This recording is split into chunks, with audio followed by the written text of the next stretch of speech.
it's going on. Yeah. So The shacks. Or the forgotten. yeah, Shack This Town. is Yep. Harbor Town. Yep. I got with Bill and I decided what we're gonna utilize. So, and you can get them unpainted too now this time around, Harbor which is Town good. is That an keeps the all-new cost down. series So, from miniature I got a building fair to number of boarding, people the on leader already. in That's great. tabletop gaming scene. Unique, flexible, and playable. Harbor Do I Town have that will with take me? your game. Yes, I do. Brian, I put all the heraldry I had of yours in. So. That's all right. I've been trying to do.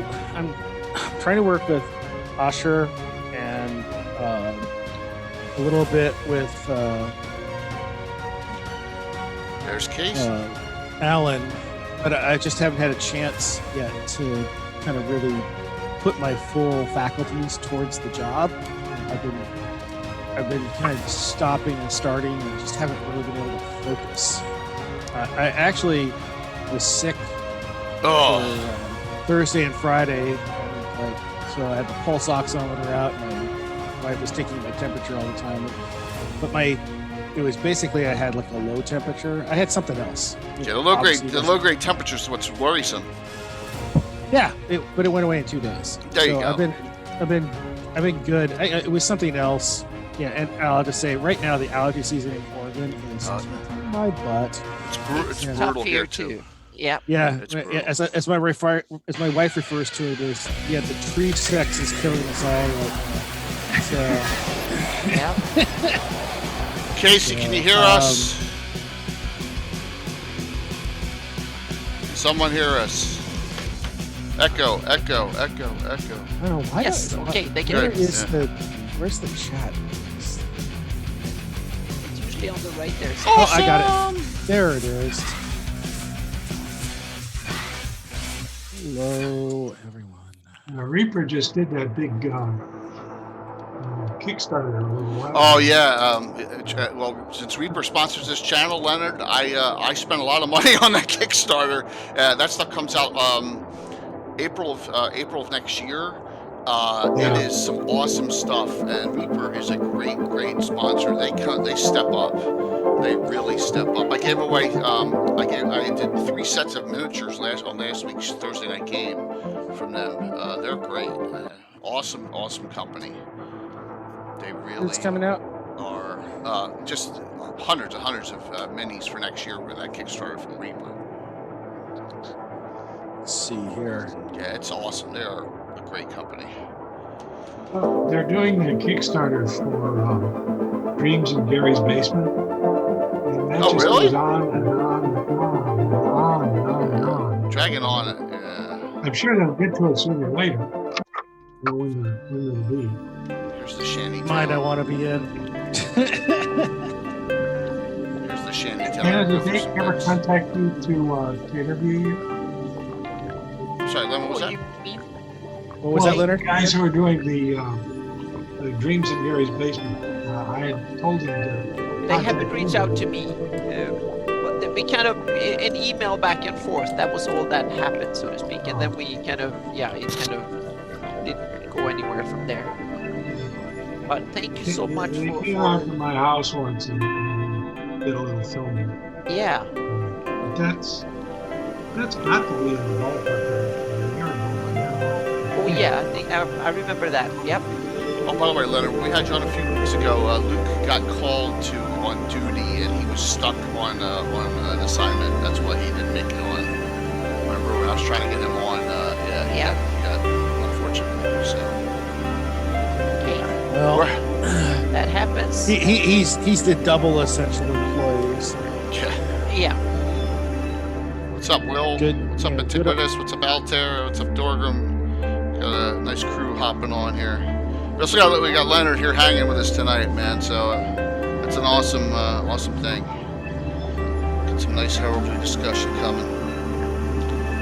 Keeping busy, man. Hopefully everyone's gonna have a nice Memorial Day weekend, though, man. I'm looking forward to it. That is Memorial Day weekend. This weekend. It's my anniversary. Really? Yeah. I haven't been tracking anything. No shows this weekend then. So Yeah, I have this meme I put up that has the woman that has all the mathematical symbols around her face. And she has like look on her face. It says, "Is it Sunday or is it June?" Yeah, I'm telling you, it's getting like that. Yep. With me and my real job, like this. me and my real job working out of my home office, it's like, it's like, because my son, is doing the homeschool thing, and he's sitting right next to me in the morning doing that, and it's like, it's hard to remember sometimes what day of the week it is, man. The only thing that tells me what day of the week is my pill pocket box. Those dice from Q Workshop, the ones you were just showing.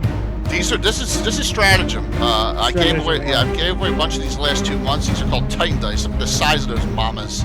Yeah, everyone loves them.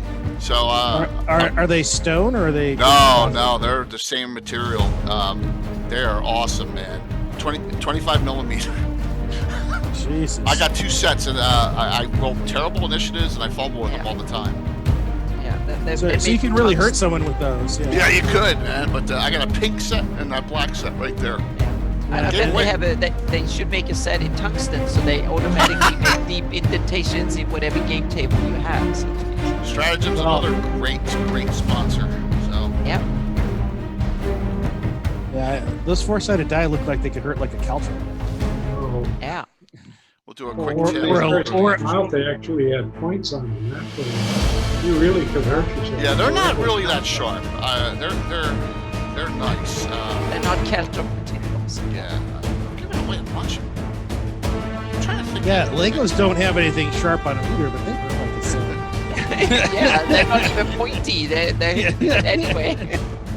Yeah, there's something magical with Lego. It's something. Yeah. Caltrops +5. I'm going nuts with Legos. Yeah. I discovered them. I'm sitting out in my casino and building them. Yeah, we see the small castles and cool things you put in Facebook. Yeah. So guys, Tim's City State is only it's next a week from Saturday. In fact, as Mike was strangely enthralled by his banging of the drums that lasted the time. Hey, I get to play too. That's a good thing. Always a good thing. Yeah, that campaign is almost as old as mine. It's close. It's probably 35 years old. Maybe it's close. We started it, I want to say 80... I want to say 84, 85, so it's close.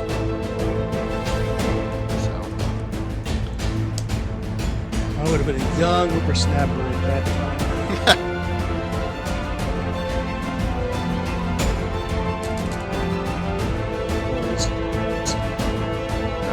Let's do an entry screen here now. It was 78, and that was and 79 was the DMG. Yeah, it's going right back to the very beginning. Entry screen. Entry, everyone. Got people hopping on still. Brian, you're going to say, what are those? I don't know, both of those shields up there. Two of them are yours. Three of them are Brian's and one is mine. Yeah, oh yeah, all the ones he did for me are right in the middle too, so yeah. Yeah. Heraldry tonight. There's another cool one. We're gonna welcome Brian added on, and Len as a surprise guest, because Leonard's loving this heraldry discussion, especially when it comes to Rescue and everyone. So, hey Josh, what's up, man? Looking forward to this really cool discussion tonight. Thank you all for the support, guys. It's really going gangbusters. I got in late, so I'm kind of eating my dinner in a rush. So that's okay, man. For you, it's only you and Len and Ann. It's only it's not even 5 o'clock yet. It's already 5 now. Coming up on 5.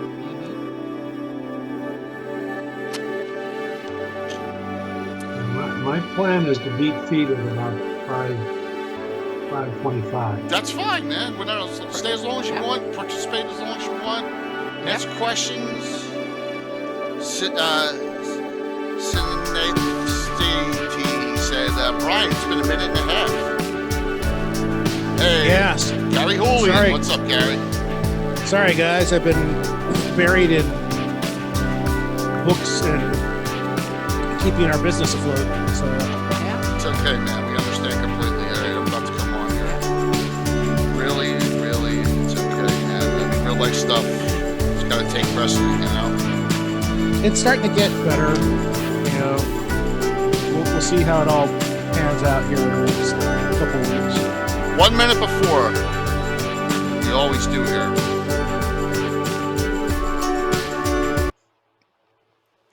Good evening. How is everyone tonight? I'm J.K. Lorcazumba, and I got my normal co-hosts, Greyhawk, Mike Bridges, and Anna Meyer with me. Our very special guest tonight was Brian Blumklotz for Heraldry, but even a more special last-second guest, I got Leonard, too. So it's like a double-header, triple-header, quadruple-header tonight. Oh, gosh, I'm excited. Yes, Leonard is loving this, what we're doing here with Heraldry, so I'm excited about this. Perfect timing. So welcome everyone. Leonard, thanks for coming on, man. So I know in chat, we'll start with Leonard. In chat with Facebook, Thank goodness you were for like, Leonard. "Oh my God, this is cool," and you were talking about all the things you wanted, you'd like to have done, and Anna's and I are going to work on that stuff. So why don't you discuss it a little bit? Say hello, and we got a nice crowd on again. It's building up. How are you doing, man? Good, Leonard. How are you doing? Can you hear me? We lost perhaps. Can you not hear me, seems Leonard? like we lost. Did you lose sound? Leonard must have lost sound somehow. Yeah. Oh, I'm right here. Okay, there he is. Yep. So what do you think about this heraldry discussion we're going to have? Well, you know, it's certainly a nice thing to do. I'm certainly not that much of an artist, quite really knows. So I can dream of what should be on a crest, but as for drawing one, not quite my thing. Yeah, we have to work on it. We have computers to help us to do that now. So Yeah. and the large library of cool stuff that we can add to it too. So yeah. You're muted, Brian. You're muted. That's the standard. Everyone is muted Yeah. today.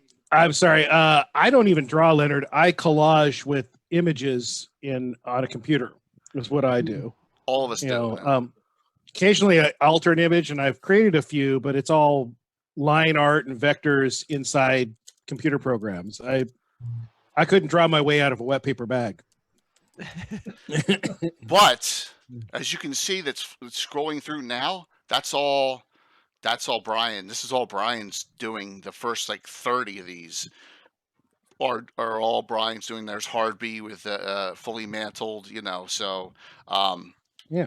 really nice stuff. And this stuff like that's going on Anna's map. That was a recent ad, like 2 years ago, right? Roughly, Anna, onto your map. Yeah, Leonard, take my picture and pin my picture, and then you get the full screen of me up. You don't need to see everyone else, right? And zoom, just pin mine, right click on my picture and pin it, or make that the main one. Then you'll be able to get a full screen view of everything that's going on the screen.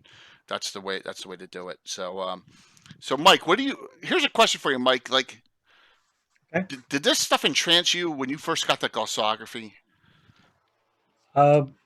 Yeah, I mean, this stuff. Yeah, absolutely. Yeah, it grabs you almost as much as the maps. I've always been entranced by heraldry, but now I'm kind of I'm stupefied because I'm realizing that I have done none of it myself.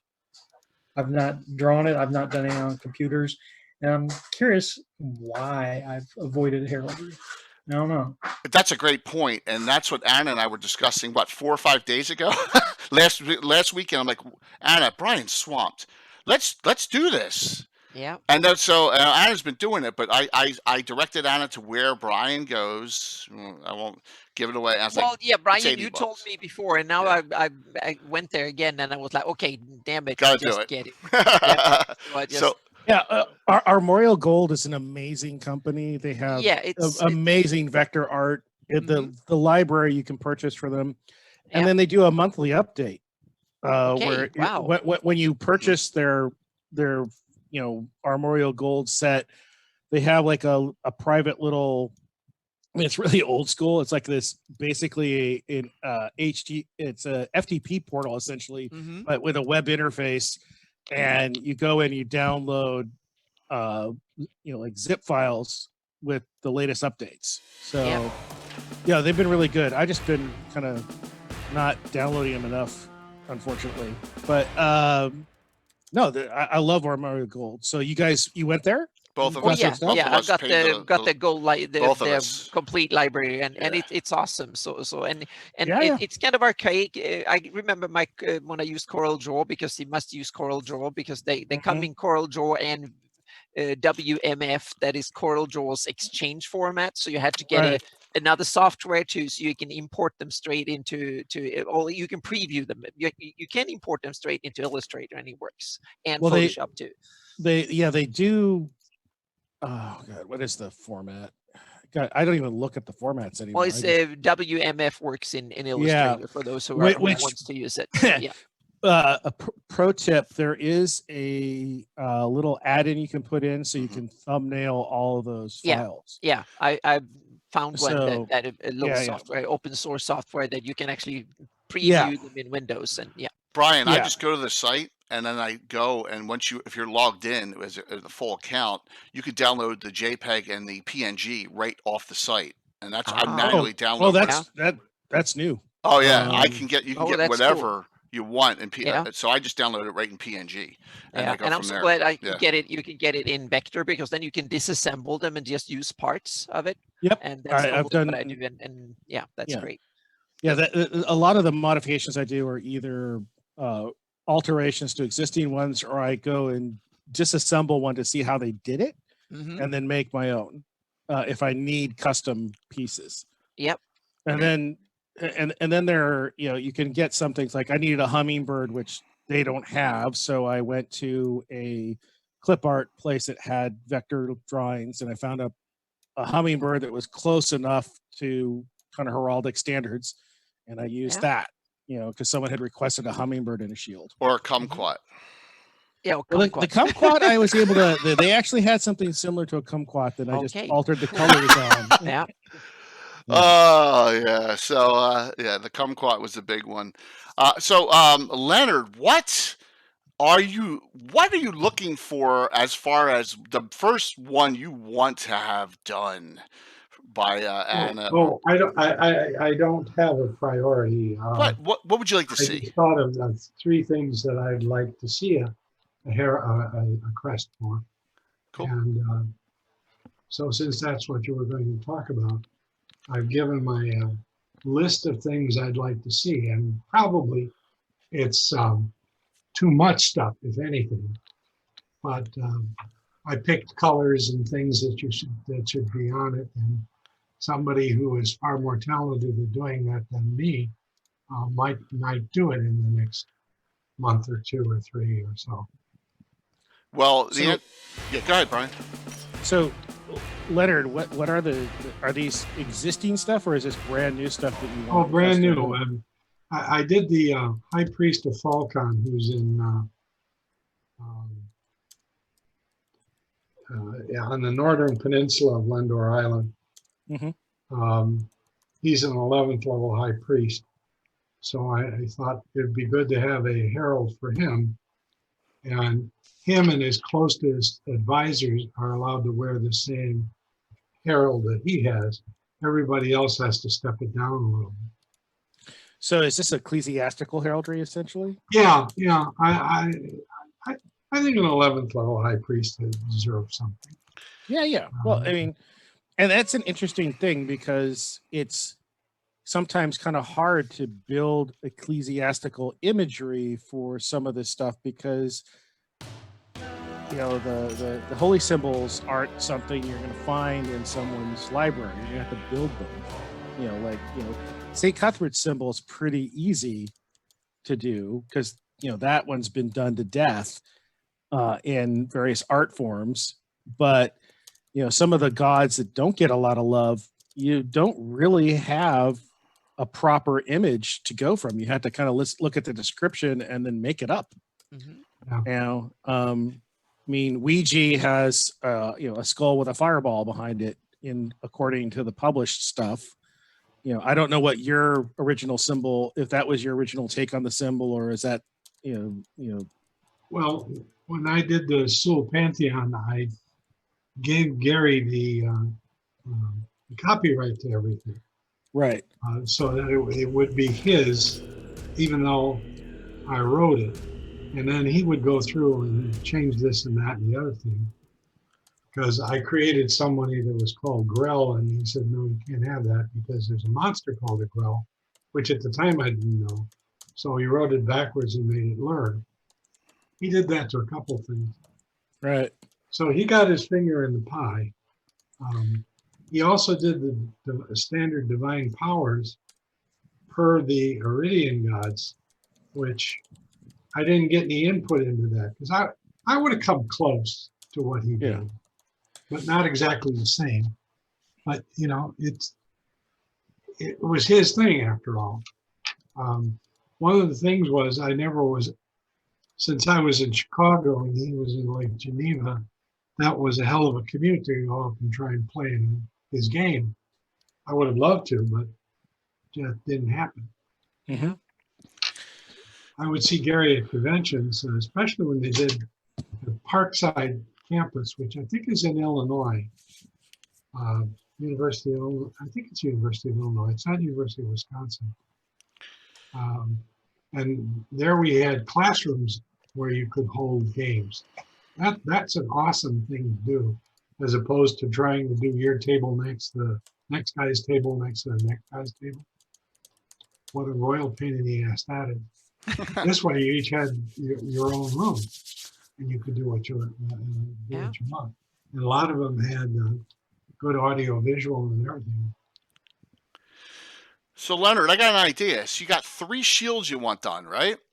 Correct. Okay. Well, there's 3 of us with the Armorial Gold. There's Brian, Anna, and me. We could each tackle one Yeah, and come back. that's No, a I'm great serious. idea. And then we could all. What do you think, Brian? I love your voluntold aspect of this. It's Leonard, Brian. Come on. I know. Well, I mean, if there's enough art direction that I can kind of figure out what should be there, I could probably come up with something for one. Yeah, we have the emails, so what we can do is we can meet together afterwards, or whenever, and we can divvy them up and get some, do some creative brainstorming and see what we can come up with, and get them up and get them all out and put them all up on the sites and see what everyone thinks. I think it's a good idea. Yeah. Well, and I'll say this is that I think that with the ecclesiastical stuff, it's really easy to just go overboard on the holy symbol. And I think that is a mistake. It can be incorporated into it or it can be part of it. But I think the heraldry should have some other elements in it that, because heraldry is kind of a distinct format into itself. It's kind of a pictorial language to help identify people. And if you're identifying a specific individual, their arms are going to be very specific to them, and it may not necessarily tie directly into the god specifically, but there'll be elements there that tell you that this person worships that god. And so there's some things we can talk about. Are all 3 of these ecclesiastical, or are they different? Each of them different? Just the one. Just the one. Okay. Yeah. So I mean, we can. Yeah, we can talk about that offline and kind of figure that out. Yeah, I think it would be fun just to do, because I've tackled, and I went beyond my campaign, and I said, where can I do the least amount of damage? Okay, so I said to Anna, I know where, and we'll talk about that later. But I tackled some published source things that don't have allergy for them. Yep. And Anna has too, yes. So I'm looking forward to that. I got a question for you, Leonard, from Puppet Dad. He's doing a lot of research on Mordenkainen. Did Gary ever play Mordenkainen with you? No. Okay. Did he ever? Who did he normally just NPC characters? I know, because he's doing research for a big thing he's going to put up. Well, after they decided to do the Greyhawk Wars, of course, those of us who were loyalists to Gary, who had lost the company at that point, were persona non grata. Mhm. So we didn't get any input into anything. There's a whole bunch of people wrote stuff up about Lehman, which had absolutely nothing to do with anything I did. Yeah. My write-up was in Earth Journal number 10. I think. 10, yeah. And to me, that was Lehman's life.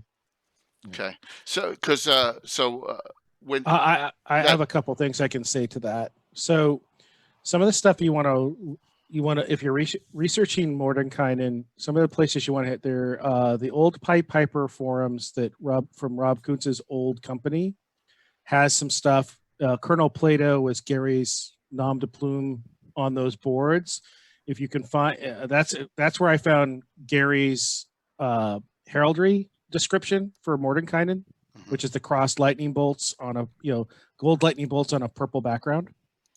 And when he died, that was Mordenkainen, but that's just me. Well, maybe I'm mispronouncing it. I don't know. Easy enough. Yeah, I can't say. I've never seen it spelled out phonetically. So yeah. Well, you're the one who told us how to say Ouija. So absolutely. Yeah, but I'll say this: the other part is Rob Kuntz has published a couple things about him. I know that Mordenkainen played briefly in Dave Arneson's Blackmore campaign when he visited him. So that he played that character there. And mostly it was in Rob Kuntz's campaign, in his El Raja Key stuff. If you get the El Raja Key archive, there are a few things in there that mention Mordenkainen and his background. There's also some old stories in older Dragon magazines before Gary's ouster in '85. And I believe there might be a few tidbits about Mordenkainen, however you say it, in the EN World Archive discussion with Gary. But you're gonna have to search. I don't have links to that. Cool. So I mean, there is a lot of stuff out there. He was originally an NPC for, I believe, Yarg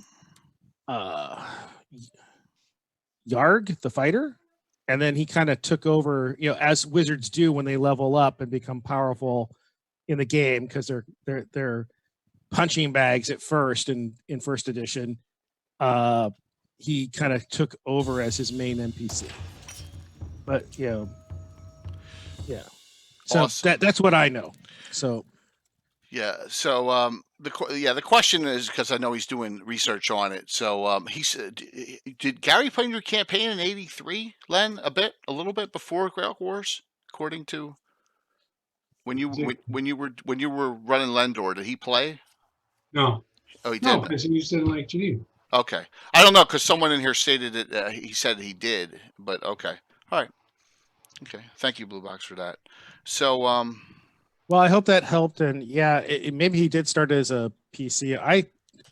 My memory is kind of hazy on the start of it, and frankly, sometimes you find contradictory information even from Gary, because things change and his ideas change over time, and other people have different memories. So maybe I was reading someone else's memory and they misremembered it.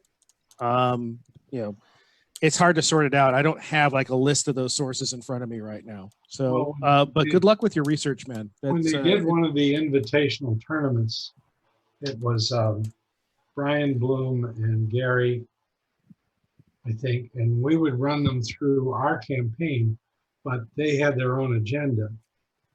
And Gary got me on the portable hole, saying that he could go in the portable hole and come out when he wanted to. And I didn't catch that. So I came in second place in the last. I always thought you would lose oxygen after a little bit in a portable hole. Well, that's the interesting way of viewing it.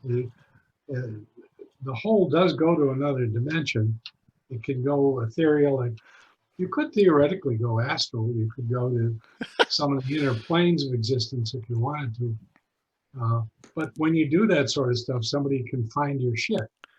because they might be at a place where they can spot it and go, oh, look. Yeah, that's kind of crazy for that. So anyone have questions for Len regarding the heraldry or anything else? I know we got Len for like what 7 more minutes, so we want to take full advantage of 7 more crazy minutes. 7 more crazy minutes we got Len Awesome. for. So Yeah. and I'm looking forward to doing the heraldry. I think that'll be so cool to get it out there after all these years. Just think, what year was Secret of Bone Hill published? Was it 80? What, Restenford? Yeah, it was the Secret of Bone Hill itself, L1. It's pretty likely that sounds right. Yeah, I think it was 80. I think it came out right after, Hamlet and all came 78, 79, and I think Bone Hill was 80.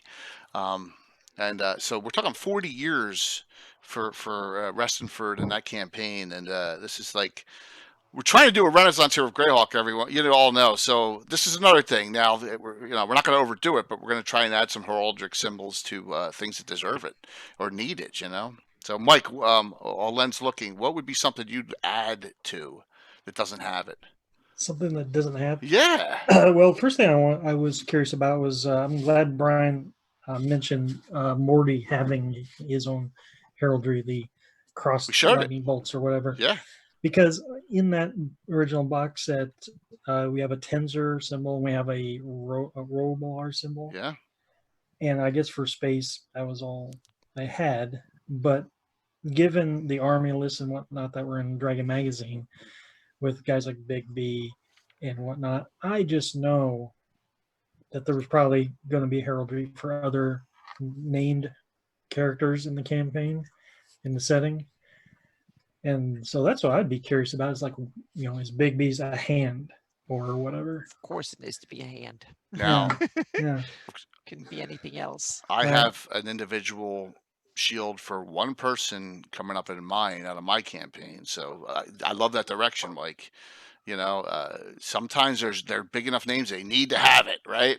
So yeah, that's a great point. So there's I think in the Castle Greyhawk webcomic me and Scott Casper did, we had Urag in it, and he always carried around a shield, and it had a single tower on it, which I didn't really think much of, just a tower.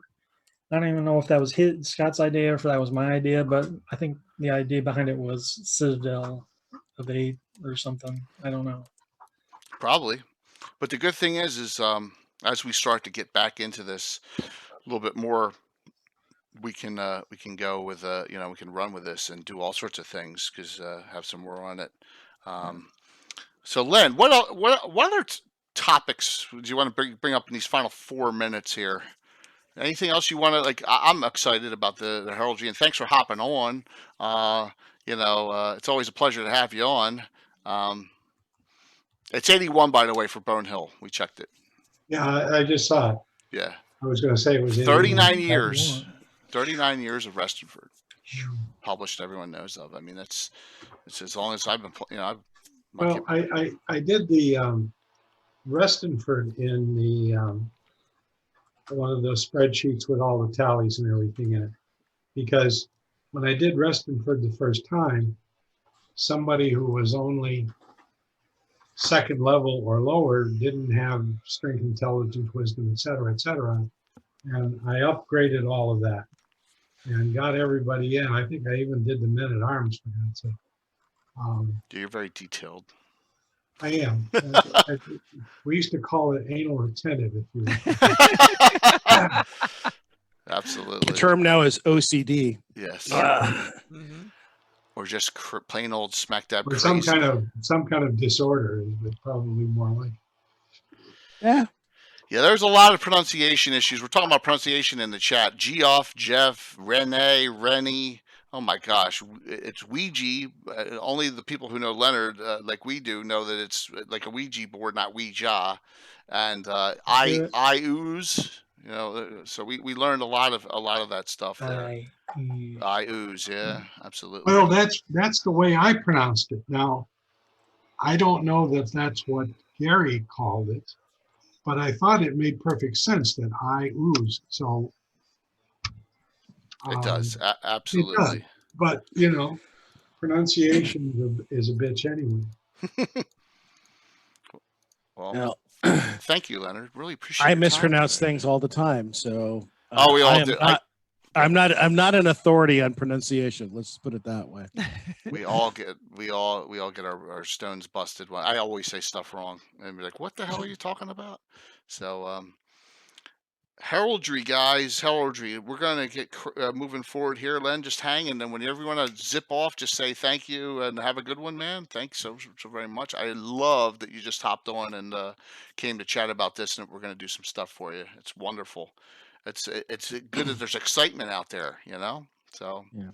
So I do want to say something about the box set, the folio and the box set stuff, because that was really when heraldry first came onto my view screen as a young kid. Yep. And, you know, I got the folio when it first came out. And, you know, obviously Darlene's maps were incredibly important to me, and I imprinted on those. But the other thing that fascinated me was the heraldry. And I know I've been thinking about this for the last couple of days since you asked me to do the show. And I'd always been fascinated by flags. And we had this old encyclopedia set that my parents got me for school. And one of the things I looked at were these international flags, you know, which now half of them don't exist. And, you know, because things change. But I didn't make the connection between heraldry and modern flags and civic heraldry that we use for states and whatnot. And that didn't come till much later. But when I saw that in there, that was like the first time I was really exposed to the concept of medieval heraldry, you know, and the whole thing where they had the metals and the colors, you know, they had this whole chart. And so I tinkered a little bit with that, but I didn't, you know, I was really too young to grasp it, and there wasn't a whole lot of resources for me to go find on it.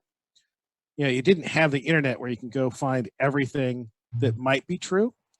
And you had to really dig for something. And it wasn't till I got into college and I joined the SCA that I really understood practical heraldry and said, oh, it's a whole system. There's a language to it.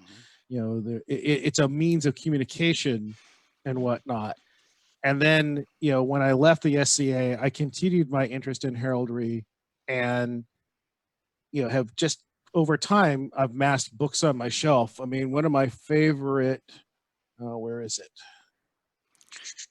Yeah, we're learning from Brian. I mean, Brian's been the forerunner for creating the new heraldry in Greyhawk since I've come on to, you know. So I did a custom piece of heraldry for a friend of mine. He wanted a Ramones inspired shield. Yep, there goes Leonard. So bye, Leonard. Goodbye, Leonard. Bye. But as a gift, because he lives in London, he went to the actual College of Heralds there and got me this book on the Heraldry of Haiti. And this is the heraldry that they created.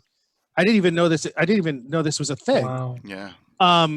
And what it was is when the Haitians rose up and overthrew the colonialist government, all the people that took over basically made their own coats of arms. They basically adopted this whole pageantry of power that the colonialists had brought with them.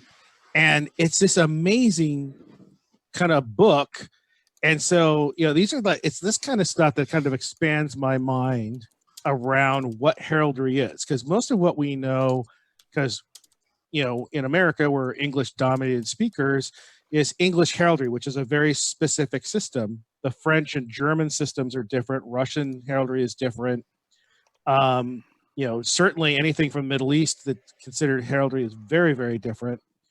And, you know, and Japan has its own style. You know, it's not called heraldry, but, you know, the whole idea of Mons and all that. So there's this whole spectrum of heraldry, and what we understand heraldry to be is very much influenced by English and, quite frankly, Canadian heraldry. And then because again, you know, stuff being published in English, the SCA is dominated a lot by English concepts of heraldry, which are very different from other places. You know, there's different color patterns. You know, like in German heraldry, you'll see black on red, which is not common in English heraldry. You know, so there's these motifs that are for different regions and different areas that change it. And so kind of coming back to this, I asked at Gary Con when we had Gary Con, unfortunately we didn't have the actual, we had virtual Gary Con this year. Well, fortunately, I guess. But when I was at Gary Con, I was able to ask that artist panel, like, who did the heraldry? And I had to think about it. And I believe they said it was Dave Sutherland did the art for that. And he was just, I think he was given some direction, but he was just kind of turned loose. And that was just his interpretation of heraldry. It conforms to a lot of rules that we associate with actual real world heraldry, but there are some things in it that are like, oh, that's different. And, and it's much more picture kind of art type stuff rather than pure heraldry. And so for me, there's like this kind of balance between the need to have this system that heraldry has versus this idea is that you need to also kind of reflect the world you're in, because real world heraldry came from these pictorial books that people drew of descriptions of animals. And so the idea of a heraldic griffin or a heraldic lion or a heraldic wolf is very much born from that art style. And then, it got translated in different places. And so it has a very specific look and feel to it that people understand this is heraldry. Whereas, the skull that is from the Horn Society, that is not something you would see in normal heraldry. Right. Or the stuff that they created later on for like the Pomage. That stuff, a lot of the early stuff conform more to kind of European ideals of heraldry, and then you start to see more artistic stuff in later editions and later versions, like the stuff that you see for dwarves now in 4th and 5th edition is very geometric. Okay. And very, very different from what I conceived of it back in 2000, for example. And I had a different take on it. I wish I was more artistic and could do those kinds of things, but so heraldry is kind of like all over the map for Greyhawk, and for D&D in general, depending on who's doing the art for it and what their knowledge of what heraldry is and what it's supposed to do. So, we know who did the heraldry for the original Clausography? Does anyone know? The glossar, that's David Sutherland, we believe. Oh, okay. Okay. That's what I think. We can go back to if we had. I think they. I know you know. I think they filmed. Did they film the artist thing where I mispronounced Errol Otis's name, much to my chagrin? What'd you say? I said Earl. Never say Earl to him. Never, ever, ever, ever say Earl to him. It's Errol. Yeah, I apologize to him. He was good sport about it. But, by the way, I asked him what his inspiration for the Cthulhu art was in Deities and Demigods. And no one had bothered to ask him that. And he said, well, my mom was a microbiologist. And I would always be looking at slides of things under the microscope. And that's what inspired him to do those really crazy, very disturbing Cthulhu-esque monsters. So, Yib Shikaritha and all those crazy things in there. Yeah. I mean, it's all inspired from his mom's work in microbiology. Everyone's mom scars you. Yes, it's always that way, one way or another. Brian, I got a question that was on the chat. Sure. Casey mentioned something about the tinctures. Are they proper in the Greyhawk guide? Because there's a key.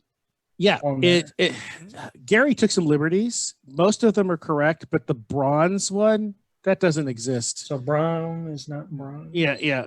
So your basic tinctures, that's metal. I'm sorry, the bronze metal does not exist.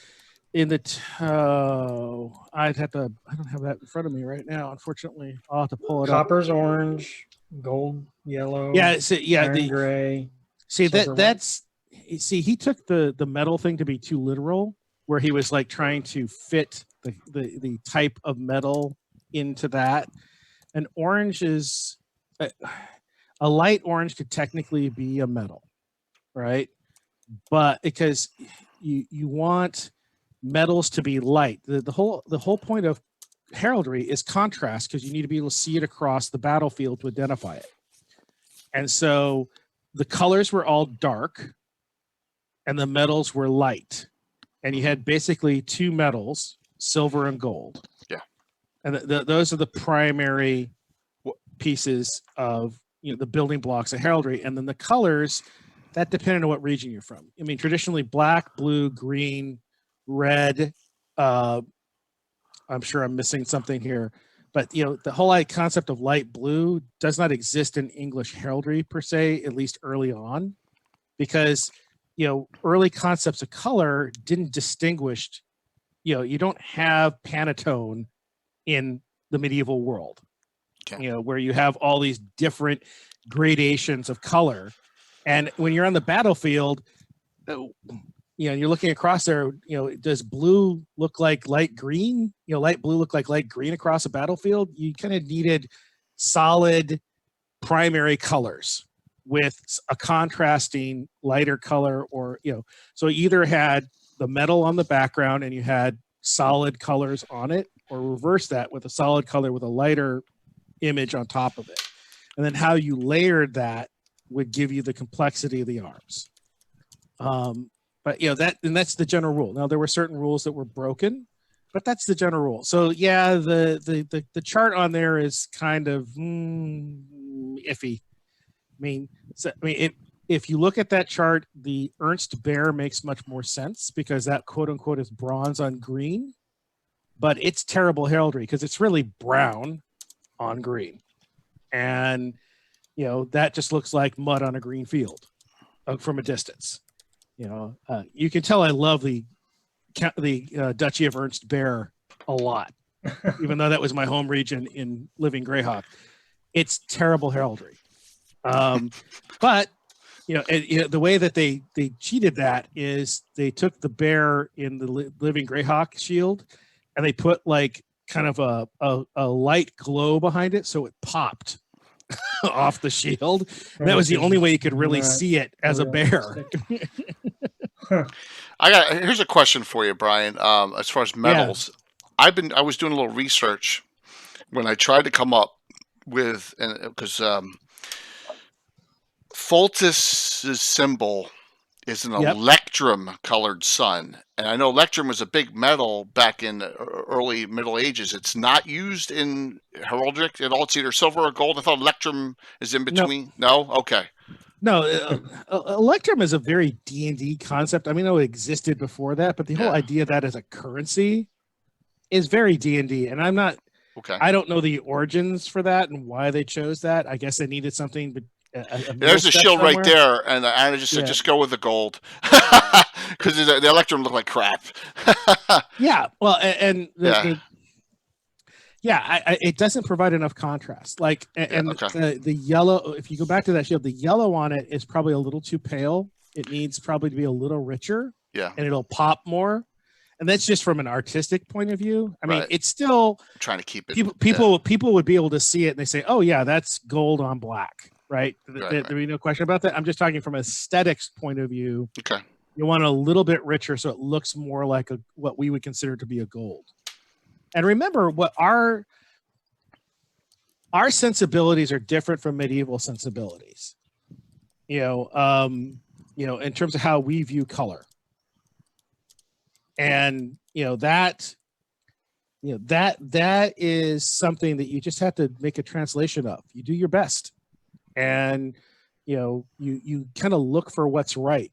I mean, if you remember the Altamir shield, that first shield for some reason came out perfect out of the gate, but we were like, oh, there's no way that could be right. So let's try.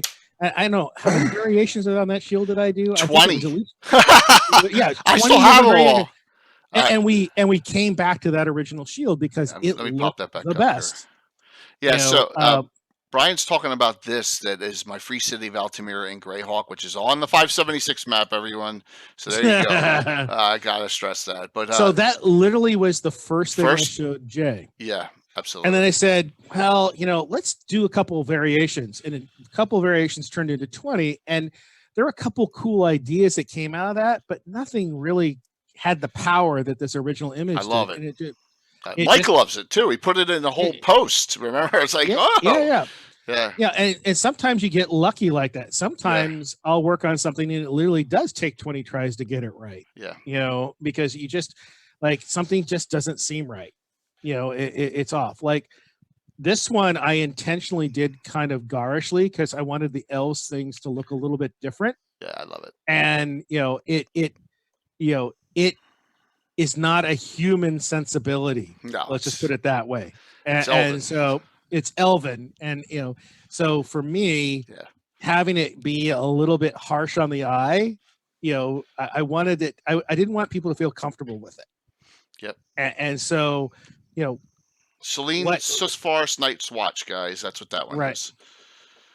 Yeah. So did a wonderful job. I mean, I love everything, and they're all scrolling in the upper left-hand corner, up all the way up on the top here. As you can see, I'm going to pop them through. There you go. They're all scrolling, and they're all Brian's work for me over the last year, 18 months. Except for this one that's up in front right now. Yeah, and all the other ones coming up too. Yes. It's my creation that Anna said I actually did a good job on. So you did a great job. I mean, look, everyone's style is going to be a little bit different. Everyone's sensibility is different. I have a particular eye and a sense of what colors I enjoy, but when I'm working with someone else, I have to bow to what their desires and what their needs are. I might make suggestions, but ultimately, I did 20 variations, and Jay and I both agreed that first one was the best image, but ultimately it was Jay's decision which one got used. So if I thought the first one was good and he thought the fifth one was good, we're going with the fifth one. That it's not my job to tell him what it needs to be. It's my job to make something that speaks to him, that says this is the shield. Let's put this in perspective, everyone out here, how important this is. This is going to sound corny. I don't want it to be that. All right, but just think about this. So when I first asked Brian to do this, and Brian's like, yeah, this is awesome. Let's do this. We came up with the Order of Ulick symbol. It's on my, this is Brian's. It's on my logo. It's my logo. It's my Twitch logo. It's on my business card, right? It's everywhere. Right. That's how important this was for me to get the original Order of Ulick, Knight of Ulick symbol dead on right, and Brian nailed it for me, and that's just what, think about it. So you can turn something heraldic into what you're doing if you're a streamer or your campaign or whatever, and that's what I love about Brian's Brian's work. If you had the stuff, I created that one piece, the Greyhawk Heraldry piece that I did for the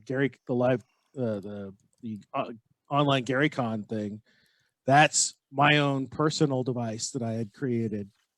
Well, that 2 moons above a sun design is mine, and it's just something I use personally.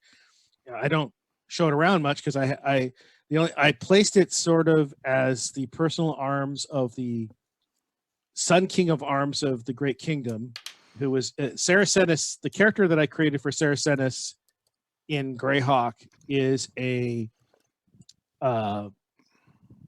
one of those wonderful little creatures that Ivid created. Why am I blanking on the name? Animus?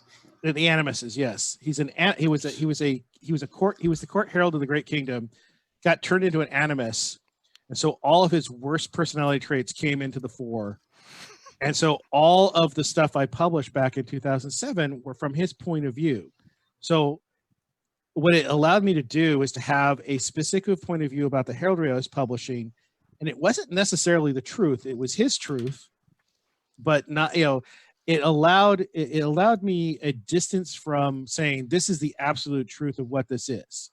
I could say, well, this is what this guy's opinion about it is, and it may be correct, but this is only one herald amongst many in the world, and it just so happens he's quote unquote he's the self-important, self-described end-all be-all of heraldry. But the reality is he's just this little and undead pissant of a man who has a high opinion of himself and his standards of heraldry. And I will not tell you which SCA herald I based him on, but that's cool. But it allowed me, it gave me a hook to then do lore around the heraldry I was doing that didn't necessarily, it let me off the hook about whether it was true or not, because I could say, well, that's his opinion. And I didn't have to say, well, that's the absolute truth about what it's heraldry. So like one of the biggest questions I had, so when I did the heraldry for the Principality of Uluk, and I put that blue flaming salamander on top, everyone asked me, well, what the hell is that? Why is it blue? Why is it on top? What does it mean? And my response was, well, what do you think it means? Because I thought it looked cool, and I figured it would spark an idea, and maybe someone would create an adventure around it, or it might give someone a campaign idea, but I wasn't going to tell you what it meant because I hadn't worked that out even myself. I still haven't. But it looks great, and it's a great idea. If it sparks an idea in you, then it's done its job. Brian, I got a perfect analogy to that. When you were showing I showed the symbol of Altamira, Gary Julian goes, "What the F is a kumquat?" And then you had to explain to him why there was exactly, and it served its purpose just with that. And I got to tell the story, and so right. Yeah. So yeah, exactly. It was beautiful. So and I will say this about real world heraldry: heralds were nerds, man. they really were. These were the educated second and third sons of nobles. They didn't have a shot at actually owning any land, and but they would be sent off to work in courts and whatnot, and they were these educated because they had to know lineages, and they had to be able to translate the words into pictures and vice versa, and they had all kinds of duties. Herald expands on a lot of stuff. It isn't just the pictures you see on there, and they did wordplay and puns in their heraldry. So when someone would get a coat of arms, sometimes they would fuck with people, and put weird things into their coat of arms that were like kind of, codependent. Like if someone didn't like you, they would put a joke in your arms, and sometimes, you had to, some of it is lost in time, but sometimes you can see it's pretty obvious what the joke was. Yeah. And, if you understand heraldry. And so, yeah, there's a lot of cool things in heraldry, but it was definitely the realm of the nerd and, early medieval nerds. And, here we go. Couple questions.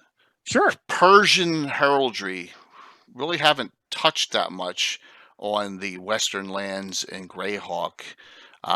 Is there a change for Ekbir, Zeef, and all those, or no? I haven't really made any hard decisions about that because I haven't really worked too much on them. Okay. I haven't put time and resources in. And the other piece of it is you got to be really careful about going one for one culturally from the real world into Greyhawk. Sure, absolutely. Obviously, the Western lands are a analog for the Middle East and Persia and other lands, right? But so like if you could go the full whole hog, and if you look at Islam, iconography is very prescribed, which is why you see a lot of geometry in their artistic designs versus pictures, right? Because you didn't want people to venerate something other than God. And so that had a huge impact on the what we would consider heraldry in their world. Yeah. Now that this is an area that I don't have a deep understanding of, and I may be misspeaking some of this, but in terms of my study, I actually studied medieval Islamic history as a history major. And so this is kind of a cultural piece and a religious piece, and it affects how their art is done, and it affects how heraldry would be done. And now there's always exceptions to that. But I would be really careful about importing that sensibility on them, because you have a polytheistic faith with different types of gods and a different type of people, and you don't necessarily have to be tied to that Middle Eastern Persian sensibility. you could go with motifs on it, but you don't have to take everything that they've done. At the same point, it's also is don't get stuck with English heraldry, which has very rigid, forms about who can use it and whatnot. If you look at German heraldry, it's a lot looser. There's much more civic heraldry that doesn't really exist in the English side until much later. The whole idea of merchant house marks, which kind of gets into this whole idea of nomadic brands, which are very simple forms. So if you look at the Grand Duchy of Geoff, which has that weird kind of symbol on it, I was like, that puzzled me for a very, very long time. Like, what is that? Because I couldn't find anything in actual heraldry what made sense. I was like thinking, well, did Gary just make up a symbol? What it was. And I realized when I was looking at kind of Icelandic and German heraldry and some of the Eastern European heraldry, there were similar marks to this. And in Turkish heraldry, the Ottoman Empire, there's a thing called tagmas, which derive from nomadic brands. And those tagma, I think I'm saying that right, those are similar to the house marks that you see in German heraldry. And that's a whole different world that I'm just starting to understand by doing research on it, that opens up a whole new way to express heraldry for the world of Greyhawk. And so for me, the Duchy of Geoff, they're from Flan culture, which was originally nomadic. And so for me, that shield is an expression of that kind of history that ties back to the day before they were dukes and settled and civilized. And that, so their heraldry, and I would say anywhere that there's a Flan influence on the heraldry, there's going to be this kind of nomadic mark in it in some way. It might be expressed differently in different regions, but there's going to be that carry through. And that's going to get into this whole thing where the way I view Greyhawk heraldry, and this is my own headcanon, not official, all right? Let's just be clear about this, is that the two big powerhouses of heraldry are the Great Kingdom and the Kingdom of Keeland. And they share a lot of similarities because they have similar origins, but they have different traditions. And so there's going to be different color choices, different symbol choices that are motifs that are more prevalent in one or the other. And where they mix in the middle is where you get the mishmash. And remember, this is being done over time. So really early heraldry will be very distinct, and the stuff that comes later will kind of merge and intermingle and be different. Where do you see what Anna's done on this? Well, we have seen it, but when she describes it, she's done great research and work on pre-Great Kingdom, post-Great Kingdom heraldry, which is fantastic. A couple quick things. I have a question that's way back. Sure. Mottos associated with heraldry, like, I love or whatever, my clan Scott, I love, so. Okay. Which they don't have a great studied mottos specifically, so I can't tell you where they intersect. But yeah, they're part of heraldry. They're usually associated with a particular family. Okay. Like the Meisenbergs, that were the one noble part of my lineage who supported the wrong side on the 30 Years' War, and their castle is now a ruin in Schwerin, Germany. And they all became petty bourgeois bureaucrats in what became Germany later on. They were once ennobled and had a coat of arms, and they had a motto. Now, who gives them the motto, or how is that proclaimed? I don't know. That's not something I know a whole lot about, but yes, they are linked together. It's a great question. I can tell you that the tradition of mottos in Sweden, and I think the other Scandinavian countries, is that each ruler, and I think that goes for each noble family too. So when there's a new generation and a new ruler, so when there's a new king or a new baron or a new earl or someone coming, and they choose their new motto that comes with their generation. So in Sweden, every king who is when he's being anointed and kind of he takes over the throne, that's when he proclaims his new motto, and that motto becomes the official motto of the country or the barony or earldom or whatever it is. That's the tradition in at least in the Nordic countries when it That's comes to the awesome. earldom. Yeah, so each king proclaims it, and every coin in Sweden has the motto of the king that was ruling when the coin was manufactured. Very cool. Yeah, or minted. Yeah. So Excellent. the latest motto, I think the current Carl the 16th or Charles the 16th, I think his motto is Sverige I tiden in Swedish. That means that the Sweden in the current times. So Sweden should follow the times, so to speak. That's kind of, if you loosely translate it. So Sweden should follow the times. Yeah.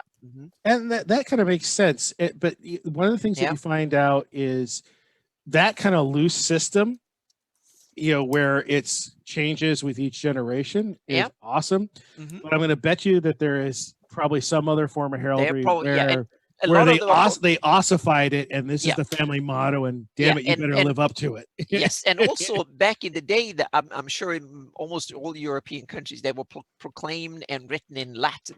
That changed in Sweden. It changed when Sweden went from Catholicism to Protestantism. Then official stuff like this was written in Swedish rather than in Latin. But for a while, it was written in French, because French was the official language at the court, because the Swedish rulers actually came from France for a while. So then French which ties into heraldry, which is why even English descriptions of heraldry, the blazon for we can kind of see the same kind of interesting things in Greyhawk, meaning the over kings can kind of proclaim certain things, and they can be written in Old Iridian, maybe that was the original kind of language and not in common. So in order to read these heraldry and these kind of things, you need to the character needs to understand Old Iridian. Might be a kind of cool thing to have it.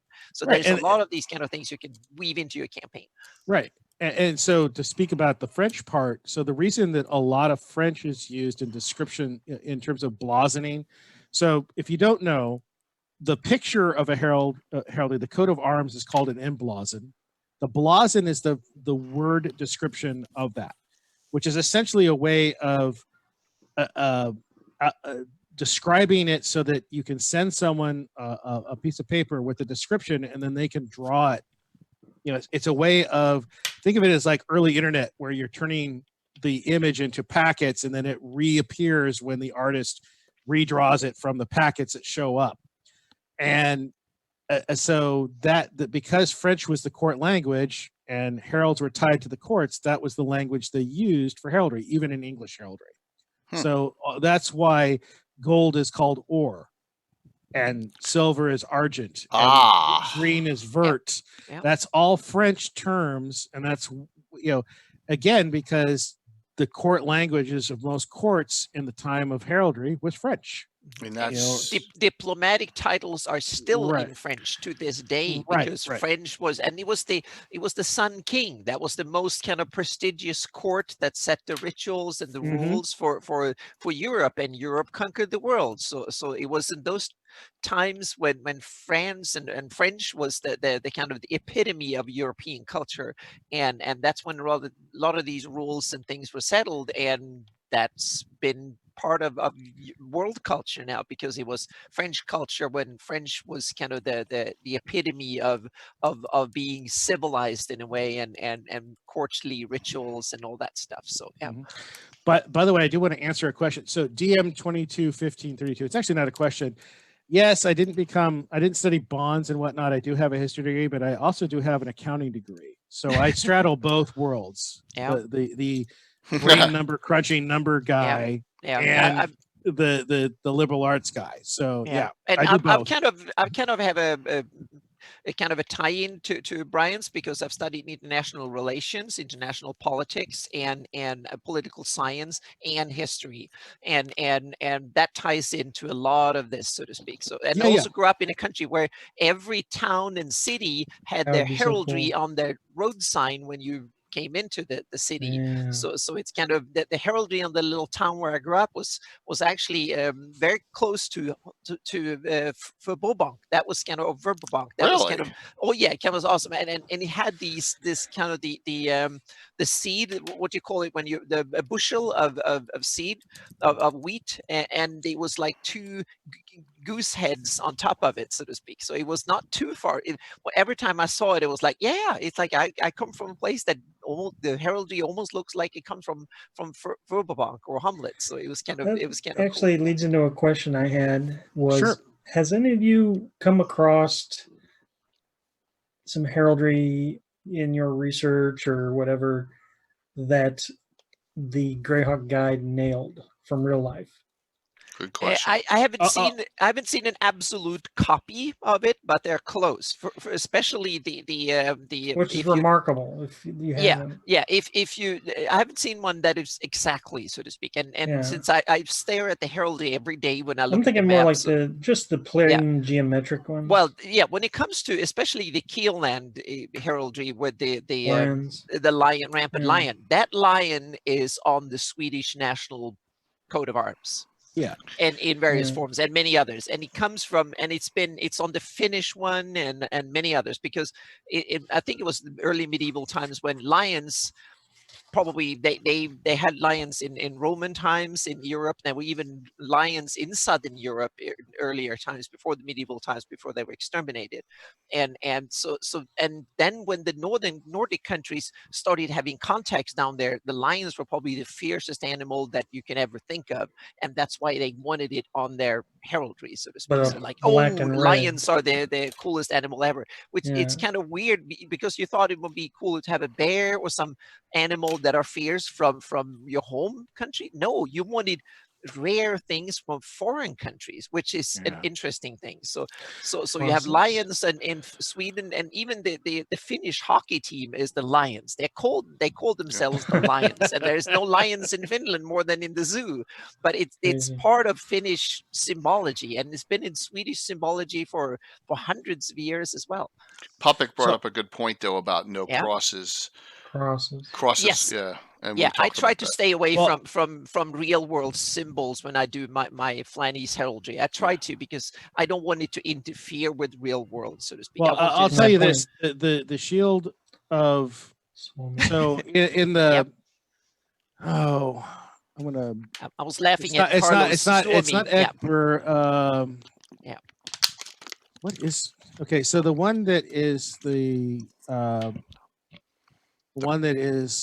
on, if you look at the right hand of the screen, you go down from the top, or 3 up from the bottom, that little shield from the Bucklunish lands there. And I can't remember whose that is right now. Right under the skull, under the eye skull. No. Right under the tower. Oh, that's Zeif. So Zeif there, that's a cross. Yeah, inside. Well, it's a cross, but it's kind of it's more of a geometric symbol than a cross. Well, actually, what that filigree stuff is just artistic license. Yeah. If you describe that shield, that's a cross. Yeah. That's. Okay. I was trying to figure out how to describe that, and then I realized that shape is just a cross form with just a lot of little filigree added in to make it very. And so. Yeah, that totally is a cross. Yeah, but kind of the obvious meaning, not using, and also because all the Nordic countries, and even England's flag is a cross with different colors, and then all the Scandinavian countries and Nordic countries have flags with crosses. So I try to. I want to stay away from it. Yeah, a lot of the Bucklunish have crosses. Yes, they do. Yeah. Mm-hmm. So it's just to kind of speak to the basic question you had, which is, does anything come close? Pretty much anything that, like the basic heraldry, like the Gygax coat of arms, which is those 3 diamonds there. Yeah. They added a blue bar across it for Gygax actual arms. There's got to be someone that has that. That's just too simple a design that I don't know whose it is, but I'm thinking somebody has it. Yeah, Alyssa with the yellow shield with the boar and a crown on it. I'm sure there is somewhere in Germany that has a boar with a crown on it. Right. Because that's standard. And I think some of it is simply because they took back in those times immemorial gold, meaning someone looked at a reference library of heraldic symbols when they did Yep. the Flanny's heraldry. So Yeah. some of them are just cool, and some of them are definitely using, like the Alyssa shield or the South Province shield is definitely Just from there. hands. So there's a bunch How of them. about You look at antlers? Oh, yeah, yeah. exactly. The antlers for the Knight of the Heart. yeah. Yes. Yeah. Yeah. I mean, There's that- plenty that's- of yeah. Yeah, Yeah. that's a common motif. And Yeah. I'll just say this is you got to remember that most of the heraldic references are the blazons, which is just like pages on pages of word descriptions of what it looks, and you don't have a lot of drawings No. that And survived if yeah. they were made. Yeah. And Sorry. yeah, go ahead. I was going to say, back in the day, you have to realize that it was limited. We didn't have the kind of Illustrator and Photoshop and all the cool tools that we have today that we can tweak and Yeah, do you whatever had we to want. hire an artist. Exactly. Back You then, know. I bet there were economic and time constraints that they took cool stuff that was already, that you could just buy clip art, so to speak, and use that.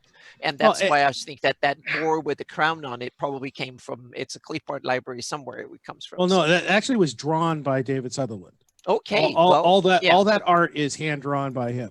Okay, but it looks So- so, meaning I've seen like 10, 20, 30 drive through Oh, I'm Germany and sure- Austria, and you see 10 I'm things sure that he look used a identical. reference. Exactly, Yeah. he used a reference somewhere that, so it's low. Yeah. And the same thing with the lions and the griffins and stuff. Yeah. They're also Very stylistically, yeah. and the tiger for the tiger nomads is very stylized. well, but that one is kind of fun. Yeah, that one looks really. I love that one. Yeah. I mean, for example, the motif of the wolf nomads Mm-hmm. kind of echoes the three lions of the English crown. Yeah. And so, I mean, it's different, but it definitely echoes that. You know, And so yeah, that and it looks like a Bronze Age stone cutting. Yeah. They look you know very much that like whole that whole idea. Normally, the wolves aren't quite that elongated. Yeah, Like that, and that's it very much an looks- English style. Mhm. So he Yeah, probably referenced the English coat of arms and made the wolf nomads. Yeah. So, Here's his genius too, Gary's. If you go to D3, all the houses of the Dark Elves have symbols. They mhm. do? Oh yeah, oh yeah, and Yep. all the merchant houses, all the merchant guilds in D3 all have symbols too. Yep. Absolutely. Yep. Yeah. So now if you want to really dive down the heraldic rabbit hole, the world of Harn Mm, goes Yes. crazy. Yeah. Yeah. You know, Harn, and, like- Harn is a fantastic reference. Yeah. Right, and they, that was one of those very influential pieces on me because they really tried to nail actual real world heraldry in a fantasy setting, Hmm. and Yeah. so that they had some really cool symbols. I mean, Yeah.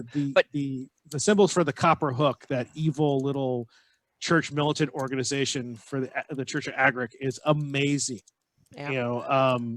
It's very simple and it's fearsome and Yeah. pretty at the same time. I think it's really important to have a heraldic style and follow rules and stuff for a fantasy setting like Greyhawk. I think it's also important to not follow the medieval rules. But there needs perfectly, to be an because internal exactly an internal logic, and it also consistency. needs to be and it also, I think it needs to be simplified, because you have to have a real PhD in history in order to understand it. As a gamer, it needs to be simplified so you can kind of look at it, and if you play the setting for a few years, you should be able to figure it out if you're Right. kind I of mean, a like, huge if- fan of the setting. So yeah. Exactly. So like if you look at the age of the Flanaess and how long these kingdoms have been around and the history of it, Yeah. the arms, you're talking about 1,000 years. The Mhm. arms should be insanely complicated that's from as- all the as long as intermarriage and all yeah. that. Yeah, And meaning that's- that's Europe from the Iron Yeah. Age to today now, or And- halfway to today. That's a whole history of heraldry in Europe, basically 1,000 Right, years. and that would be interesting to some people, but God, that'd be a pain in the butt to untangle, and it would not be fun. No, for you I've guys to, like, simplified it to basically 3 periods: the Great Kingdom, pre-Great Kingdom, Great Kingdom, and post-Great Kingdom. That's what I do in my campaign, and then maybe an exception or two. Why don't we show that, Anna? Okay, let's dive Let's into show to exactly a couple of what- examples. Yes, let's show that in honor of Brian, and let's go through like Anna's Great Kingdom base heraldry, and you can explain that real quick. I think and then we'll go to your situational time era. So here we go. So first I looked at the noble houses, and they were listed, I think, in Living Greyhawk Gazetteer. They were listed the different noble families, and now I need to get my notes up here. Are you talking about the major lines of the Great Kingdom? Yeah, the big houses. Noble families. Yeah, the so noble that houses. was so that started in Ivid, but they continued. Yeah, it they on were in listed in there, and then I Yeah. looked at the some of the heraldry that was made, and so then I designated colors for each of them. I tried to look at what was made in and if you take the black one, for instance, that's the House of Crandon, because it was the House of Crandon was black, and the House of Atir is purple, and the House of Darman is green, and the reason that House of Darman I chose green for that one was because the heraldry of the southern part that comes from the former Great Kingdom, that is for the United Kingdom of Alyssa around, use the green and the yellow. And the yellow to me comes from the old Alyssian Kingdom that used yellow. That's the basis of the South Province yellow. Makes sense. So that's how I kind of took it. So the United Kingdom of Alyssa wanted to bring in, it's run by the Darmans, and they also want to tie in their old roots to the old Alyssian Kingdom. That's why they made their heraldry yellow and green. So it's a combination of the Darman green and the old Alyssian yellow, so to speak. And then you have the Garristet, one of the families that was that sat on the Malachite throne. And that's the other interesting thing. The old early son with the face in it, that's every family or noble house that once had sat on the overking's throne and have an overking, they can have a shield in their color with that shield on it. That means that the Crandons were the first overkings. So there's a black shield, and the Reldevin is their home, and the Principality of Reldevin is their home. So they have a black shield with the old one. And Garristet was when the Great Kingdom was at their peak power, it was their blue and their star that was, and simply everybody thought that was the height of the might of Great Kingdom. So even when there were over kings from other houses, they kept the blue for the Great Kingdom simply because that was the power of the color of the power, so to speak. So that means that their home base, and let me go in here so I can see where I'm talking about the right thing here. So there we go. And it's yeah, so you have certain power bases of it, so to speak, but they had the power. And then you have the House of Naelex have the blood red color is their color. So and yeah. Quick question, Anna. So Garriseth is blue, you said? Yep. Okay. This one's red and white. Yeah. So Asher, that's going to be the base color for your shield. All right, just so you know. Yeah. So you have the and East Fair is the home of the Naelexes. So the East Fair has a red and they have the old, and they also have the crown. And there's the other thing is that everyone that has our prince, if the noble house is led by a prince, then you can have the crown above the sun. But if you've not been on that's the kind of the simplified early sun, according to my rules, is that if you hadn't been on the throne or conquered the throne and had an overking in your house, then you can't use the old sun with a face on it. You have to use the simplified sun on your shield. So Anna, the sun with a face on it is technically called a sun in splendor. Okay, Sun in Splendor. There you have it. Yep. There you go. So Yeah, that's the that- Overking sun, so to speak. So if you're Yep. going to talk over King, just say the Sun in Splendor, and if we're Yep, just talking about a sun, that's its Yep. own little thing. Okay. Yeah, so cool. so the simplified sun is the symbol of rarity, and it's everywhere. And in my heraldry, everywhere where they want to display their allegiance to the great kingdom, they had that little shield on it. And so then you have Karlstrand, for instance, is a perfect example. It's the green Darman shield with the simplified rarity, but it has the crown because it is a principality, and the leader there is a prince of the great kingdom, so he can have the crown on the heraldry. So these are the kind of the rules that I set, and I kind of try to derive it from as much of the heraldry that is. And there's a couple of interesting exceptions. One is edged field.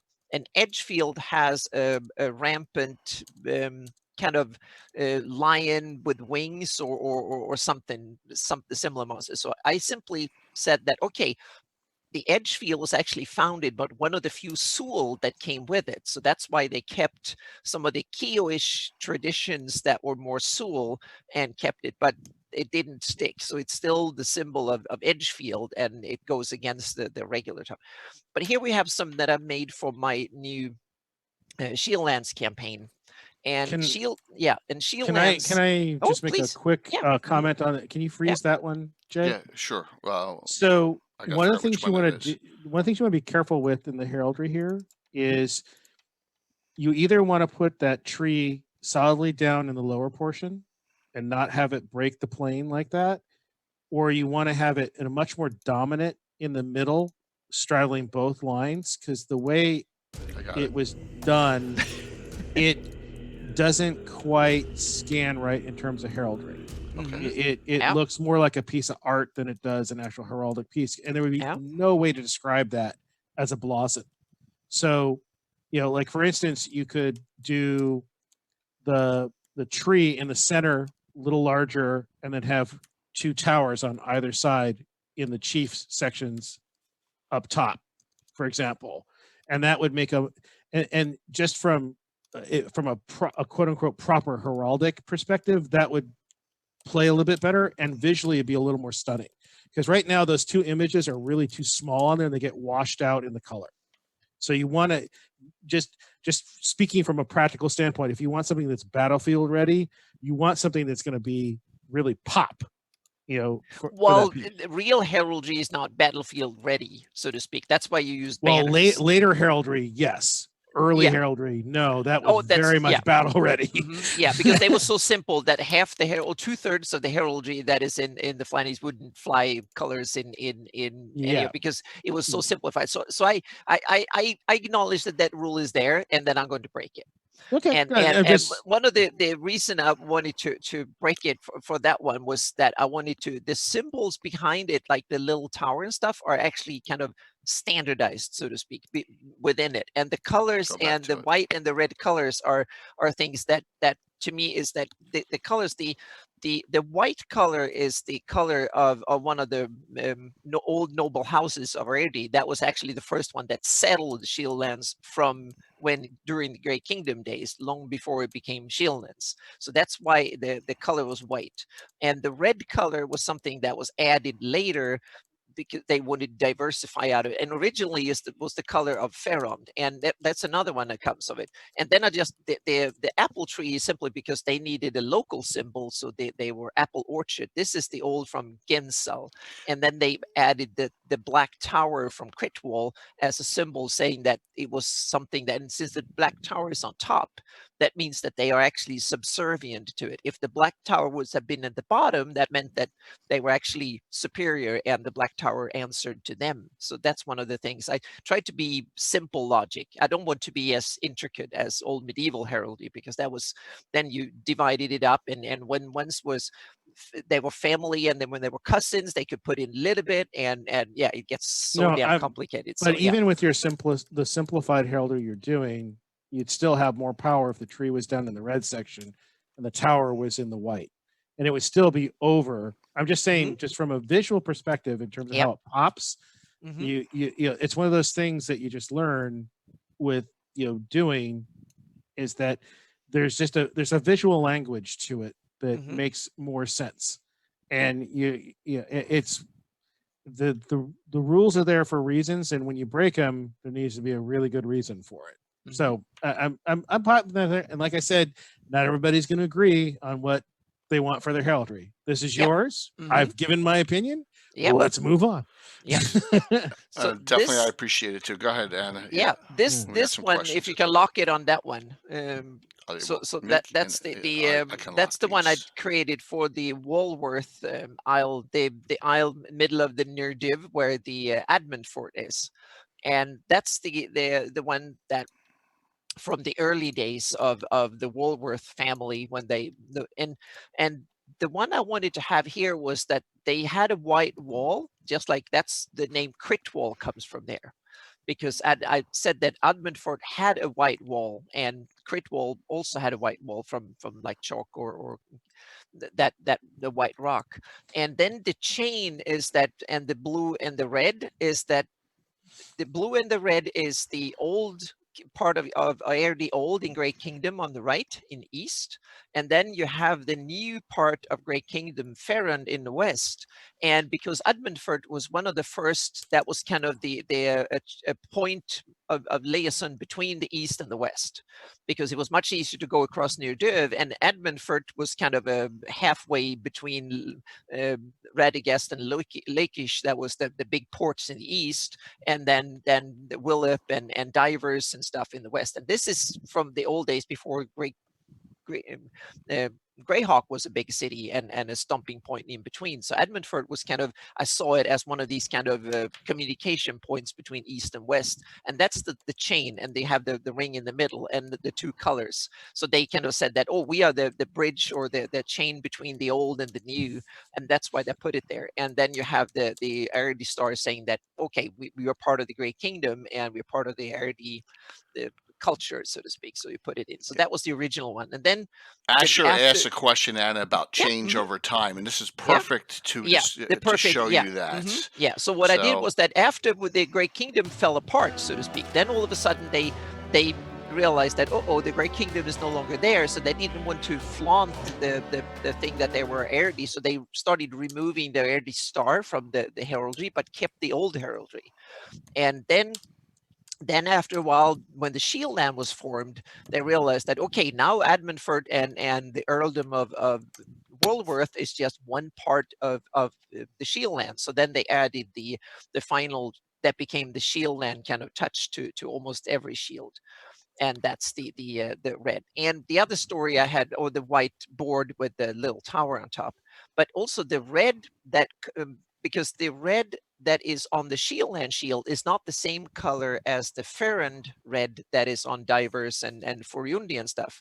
And that I simply took it as, originally the Shieldland had the same red, but they didn't know if they wanted to be part of Ferrand or if they wanted to be part of Greyhawk. That's why the originally Shieldland ended up being somewhere in between.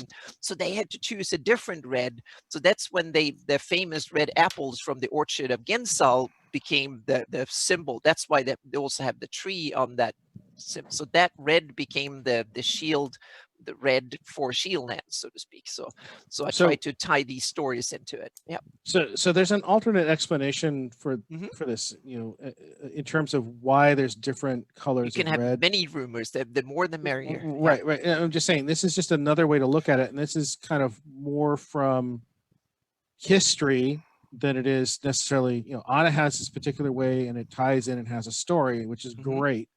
But one way you can look at it also is that, remember, when you're sending a coded message with the blazon, and then it has to be unpacked by the artist, what is considered red in one area might be different, a different color choice in terms of the shade of red in another.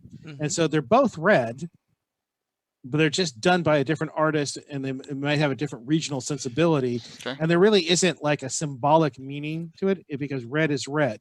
And that's kind of what the whole primary color system was about, is they didn't distinguish between light and dark red. Red was red, and blue was blue. But either way, either of those explanations, as long as you keep it internally consistent, is a great way to look at it, because Anna has a perfectly legitimate story to be telling there that explains what the arms and the evolutions are, and that story can have a great deal of meaning in her campaign, and people that understand that in her campaign, or you understand it, will go, aha, that's why that red's different, versus cool. how maybe I handle it in my campaign, where, oh, that's just a regional difference, and it's kind of not really thought about. There's other things in the heraldry that might be important, and it's no better or worse. My version versus hers is no better or worse. It's just a different way to look at it. Just remember, however you use this art, once Anna or I make it, you need to make it your own and come up with your stories and reasons. All right. And I hope you're inspired by what she's saying, because she's showing you how to take this beautiful image and tie it into what's going on. And if you can get people to buy into that in your campaign, that just makes it all that much richer. So I'll let you go back to your Brian. No, stuff that's a on great that. point, because and I was talking about this. I made the one shield for one of the antitheses of my campaign going back 40 years. And you always knew that his troops or his henchmen were coming, because they had that symbol on their shield and on their coats. And I never had a picture of it. Never, and now I do, and so that's kind of a cool thing that you just talked about it, and we're very visual, as you can see from my tabletop play. So this was just added something to it, and that's a great point. Yeah. Great point. And these all, however which way you do this, like none of us here are going to be the end all and be all of heraldry. True. I have a certain level of expertise and I have a certain sensibility, but mine is not everyone else's. And I really want you to just be inspired by it. I hope that the stuff you find the stuff that Anna and I and Jay and anyone else who does this, find it beautiful and find something to appreciate about it. And but make it your own. Yeah, we have to make these. Yeah, the skill, knowledge, nobility has a real implication in my campaigns. Meaning you get pluses on understanding a lot of this. And when you see symbols like this, you mean the life and the death of the character, because you have if you're to know doing a political campaign, exactly, you have to know these things, so to speak, and notice changes. Yep. Can I just do a brief aside here, and then we can go back into your stuff? Sure. Yep. So someone, I don't remember who it was, but someone asked what was how is the choice arrived at for your specific the Gazumba symbol? The original. Yeah, and I'll just say that's an interesting one. Yeah. So this was an interesting. So when Jay and I talked, I just had a black and white sketch from Jay that had a crossed hammer and sword on kind of this split. I don't even know if it had. I don't think it even had a. I think it was on a plain shield. I don't think it was even split like this. Yeah. And then he and I kind of talked, and I said, well, what are the colors that you want? I think he said gold and red. And then I said, well, we could split the shield, because, we want, gold and red are great colors that go together, and they're very distinct. They're just visually, they just pop. And, I said the downside is that the weapons are not going to be as distinct on that split shield like that, but it's going to look really damn cool. And it does, man.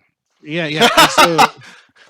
And so it's awesome. I don't think we did too many variations on that. I think that it was me fiddling around with how the weapons, where they crossed and how big they were and how they were centered on the shield. I think that was the biggest problem we had with it. Yeah. And I think we went through a couple versions of that. I'd have to look at my work in progress about files. 4. It was about 4. 4, maybe 4 or 5. Yeah, somewhere in that range. But it came together pretty quickly, because Jay had a very definite idea about what colors he wanted. I don't remember why you wanted those colors. Well, a lot of it has to do with what Lord Gazumba himself wears, and just it's a perfect offset to everything else going on in that area. It just made sense, The Principality Yoke's all white, right? Right. It's all white, and so they really wanted something standing out against the Principality, because the Prince was one of the 4, counting Celine Lanza, said, no, we're not recognizing you, right? So it wanted that to stand out against the Principality of Ulick. So, you know, Including again, storyline. there's this whole history behind Yep. how that got created. Now, that wasn't my particular history, Right. but I worked with him to come up with something that made sense, just like Anna's making sense for herself. So And let's then go there's back. this, the subs, Oh, the spheres of influence, which I just think are genius, man. And I only put this one up. I didn't do all of them. They're all scrolling in the upper left, but this is the one I wanted to show, the Shieldlands one. right. Yeah. And so this is where I definitely departed from traditional heraldry. Oh yeah. Right. You know, this is very the SCA would kind of turn its nose up and say, this is picture heraldry. And Yeah. and you know, this whole idea of having this very complicated bordure, which is actually a kind of a theme within Greyhawk, because you can see that in a couple of the shields where they have this very intricate border imagery section. Now this, you know, I created it just because it was visually interesting, and it gave me a way to take the base image of the Order Uluk and then show it in regional form. So there's one for Selene, there's one for the Shieldlands, there's one for Greyhawk, and did we do And another one? Vexy Forest High Folk. Yeah, the It's Vesti 4. High Folk. Yeah. Yeah, again, that came Mhm. together really quickly because I had the base shield, and we have, but this again tells a story, so that kind of ties back into what Anna is doing. It's the order, but they're assigned to a geographic region and they have ties to it. And the blood drops. I mean, I think I suggested a couple things, but I'm sure The martyrdom into Shieldlands. the martyrdom of the Shieldlands. Yeah, and so that all ties in. So like again, it's just a story Mhm. that's told in this visual format. So can we get back to Anna Shields? Absolutely. Because she was, Absolutely. We went through all hers. Sorry, We did. We'll go back to them. We'll go back. But I interrupted, and I think she We'll go was back gonna to it. Oh, it's finish her okay. thoughts. We can go back and forth. So We'll no go back problem. to them Yeah. here. So we'll start right here. Let me turn the scroller back on. So Mike, what's your favorite shield out of everything that you like? Like, what's your favorite? That you've showed so No, far? just or out of in all general? of Greyhawk. As I'm setting this up. I think visually, it's probably a cop out, but I like the City of Greyhawk shield the best. It's beautiful. Yeah. It's beautiful. So let's go back to that, and then I'll manually do it here. Here it is. Change. Brian, explain what's going on here. Then we'll go down to this. So the chains have been done in two different forms. Primarily, it's been done broken. I think you had one. I love your theory, so go with it. Yeah. So the way I saw this is that originally the free city was not a free city, and that at that time the chains were connected, showing that it was bound to whomever. Right, I believe it was the Great Kingdom. So, the Great Kingdom yeah. at that Mhm. point. Yeah.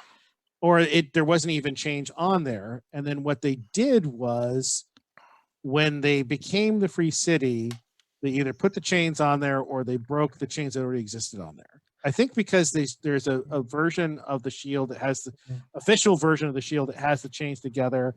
I said in my own headcanon, I said, well, that was a symbol from a time when the free city wasn't free. And that is just an older version of the shield that you might find, on some really old piece of treasure that was buried away.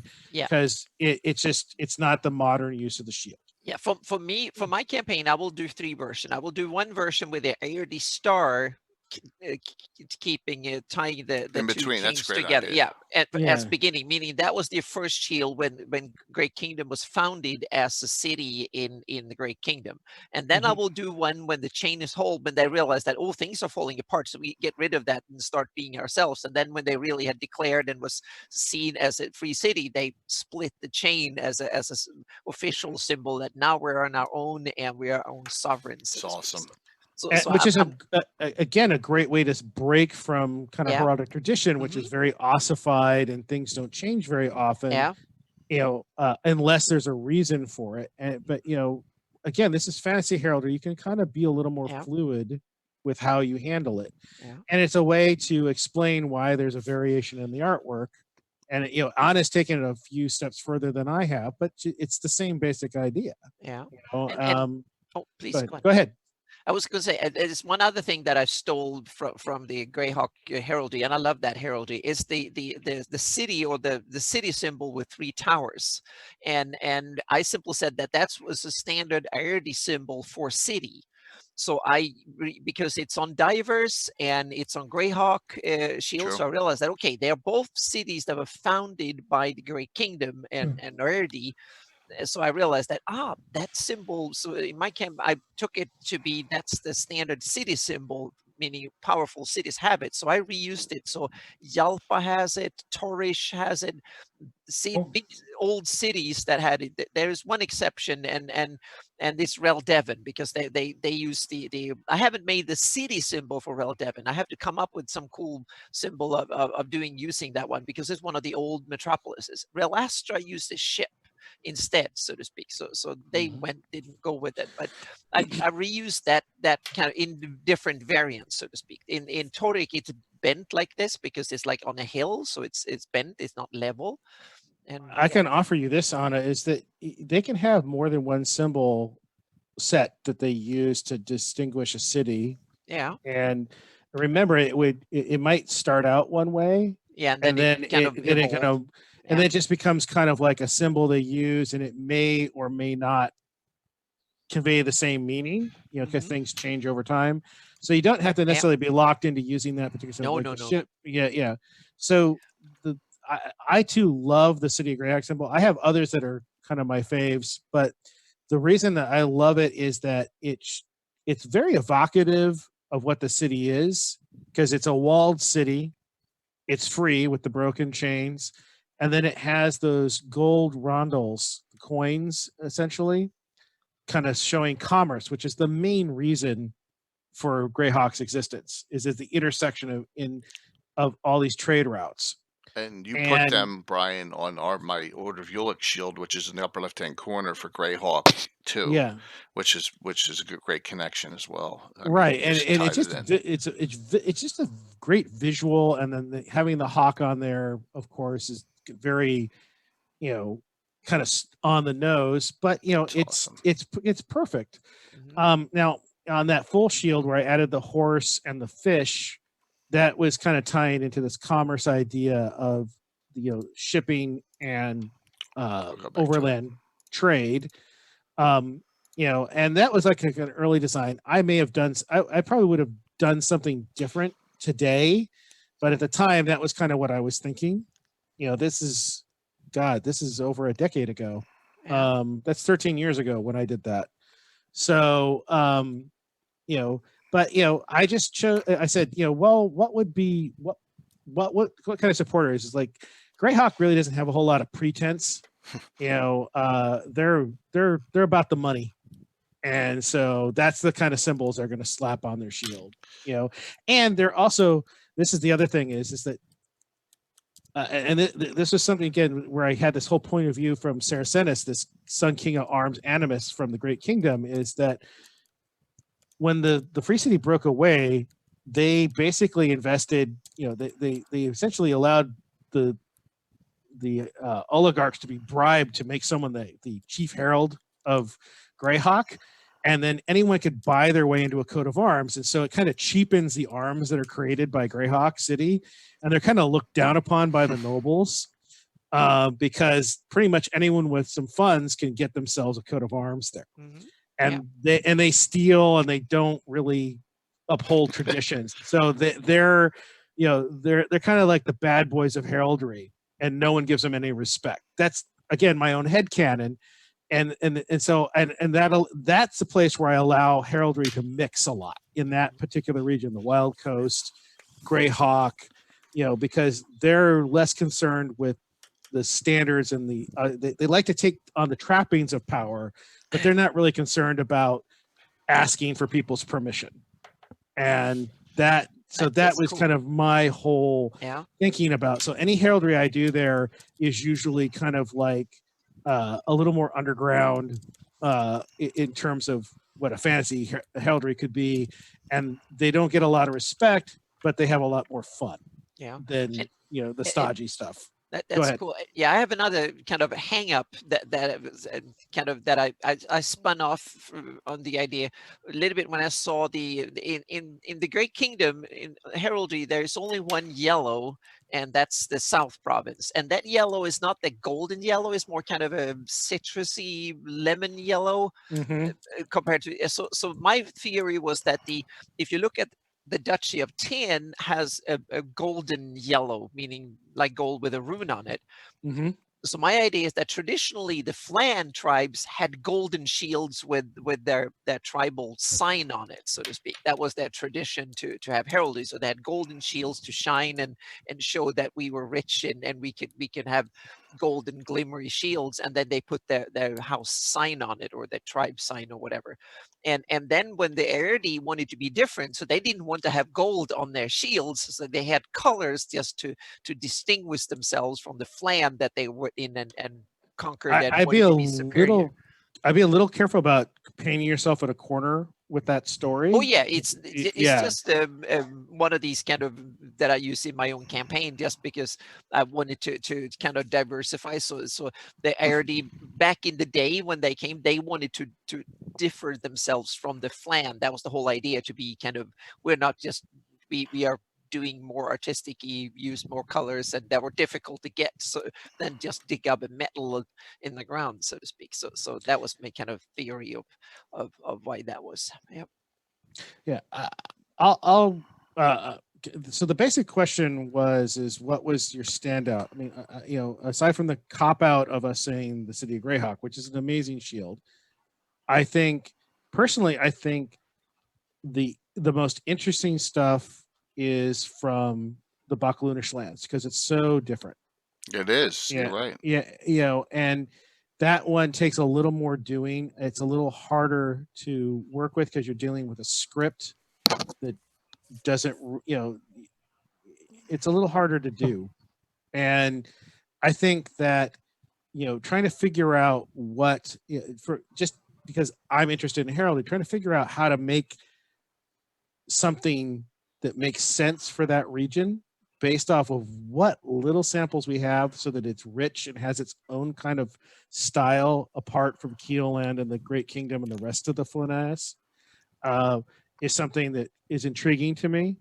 The least interesting to me is, frankly, the Scarlet Brotherhood. It's just bleh. And why would they have a shield? They're not really kind of about that. They're the secret organization. I think that to me, I guess they might have one, if they were becoming public, but I don't know. That one just didn't call out to me. I think the other thing that's intriguing is I really like the use of the knot in the Iron League, and then the loss of the knot in Living Greyhawk when they got rid of that. Those are kind of things I like. In terms of my own personal heraldry, I'm most proud of the Knight Protectors of the Great Kingdom shield I did. And frankly, the old one, the blue one? I don't have that in here, do I? Oh, no. And the other one I'm super proud of, because I felt like it was a crime that there was never a shield for it, was Hardby. Oh, I love Hardby, man. I really love Hardby. It's just visually distinctive. It doesn't look like anything else. Hopefully I don't crash the stream with this. I'm going to pop in your Knight Protectors of the Great Kingdom one, Brian. I apologize for not including that. Yeah, no, quite all right. I have all your stuff. I have all your stuff. I got to find it here. I think I have it in a collar chain. I think that's the one. Yeah, here we go. Here it is. Yeah. There it is. Yeah, so that one, to me, kind of is, again, this ties into Anna's story about how only people that have sat on the throne get to have the sun and splendor. Well, the knights obviously don't have that kind of power, so you have just a plain sun on here. So that ties in with her story. I love that design. It's awesome. Yep. Yeah, and it's so simple, and it speaks to that, the Great Kingdom is made up of many people, and as a knight protector, you're not just a single symbol, you're many that protect the Great Kingdom. Yeah, and also they wanted to show that they have numbers, that they are a large organization. That's why many suns. So I love that design. It's symbolic in so many ways, and yeah. Mm-hmm. And so there's like there's a published story about how the reason the Knight Protectors came into being is they were originally farmers and peasants that protected the emperor who had been attacked while on the road, and at great loss of life, defended him and protected him, and he elevated them into this organization. And so the Knight's collar has sheafs of wheat and scythes as a callback to their humble origins. And so their origins are, well, the modern Knight Protectors were never peasants. They were they were theoretically open to those people, and that's their origin story. As we came from this common stock, and this is our story, and we became this, from our deeds. And then the hound is to show their loyalty that's on the pendant. Yeah, so that knight's collar would be something when you become a knight, you wear that collar. You're invested as a knight in the ceremony. That collar is what you wear around your neck for ceremonial occasions.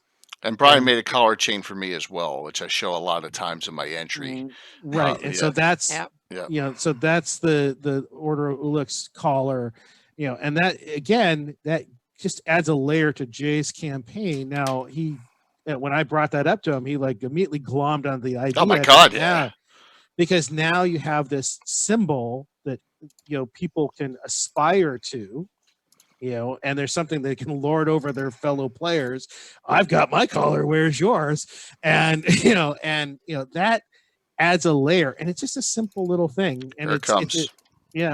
And there it is. Yeah. And so, bronze dragon wing with the anvil and moon for the dwarves and the elves, and then there's the fortresses, and then I believe a bronze dragon with the, because there's a bronze dragon. Yep. And and so that is very specific to that order.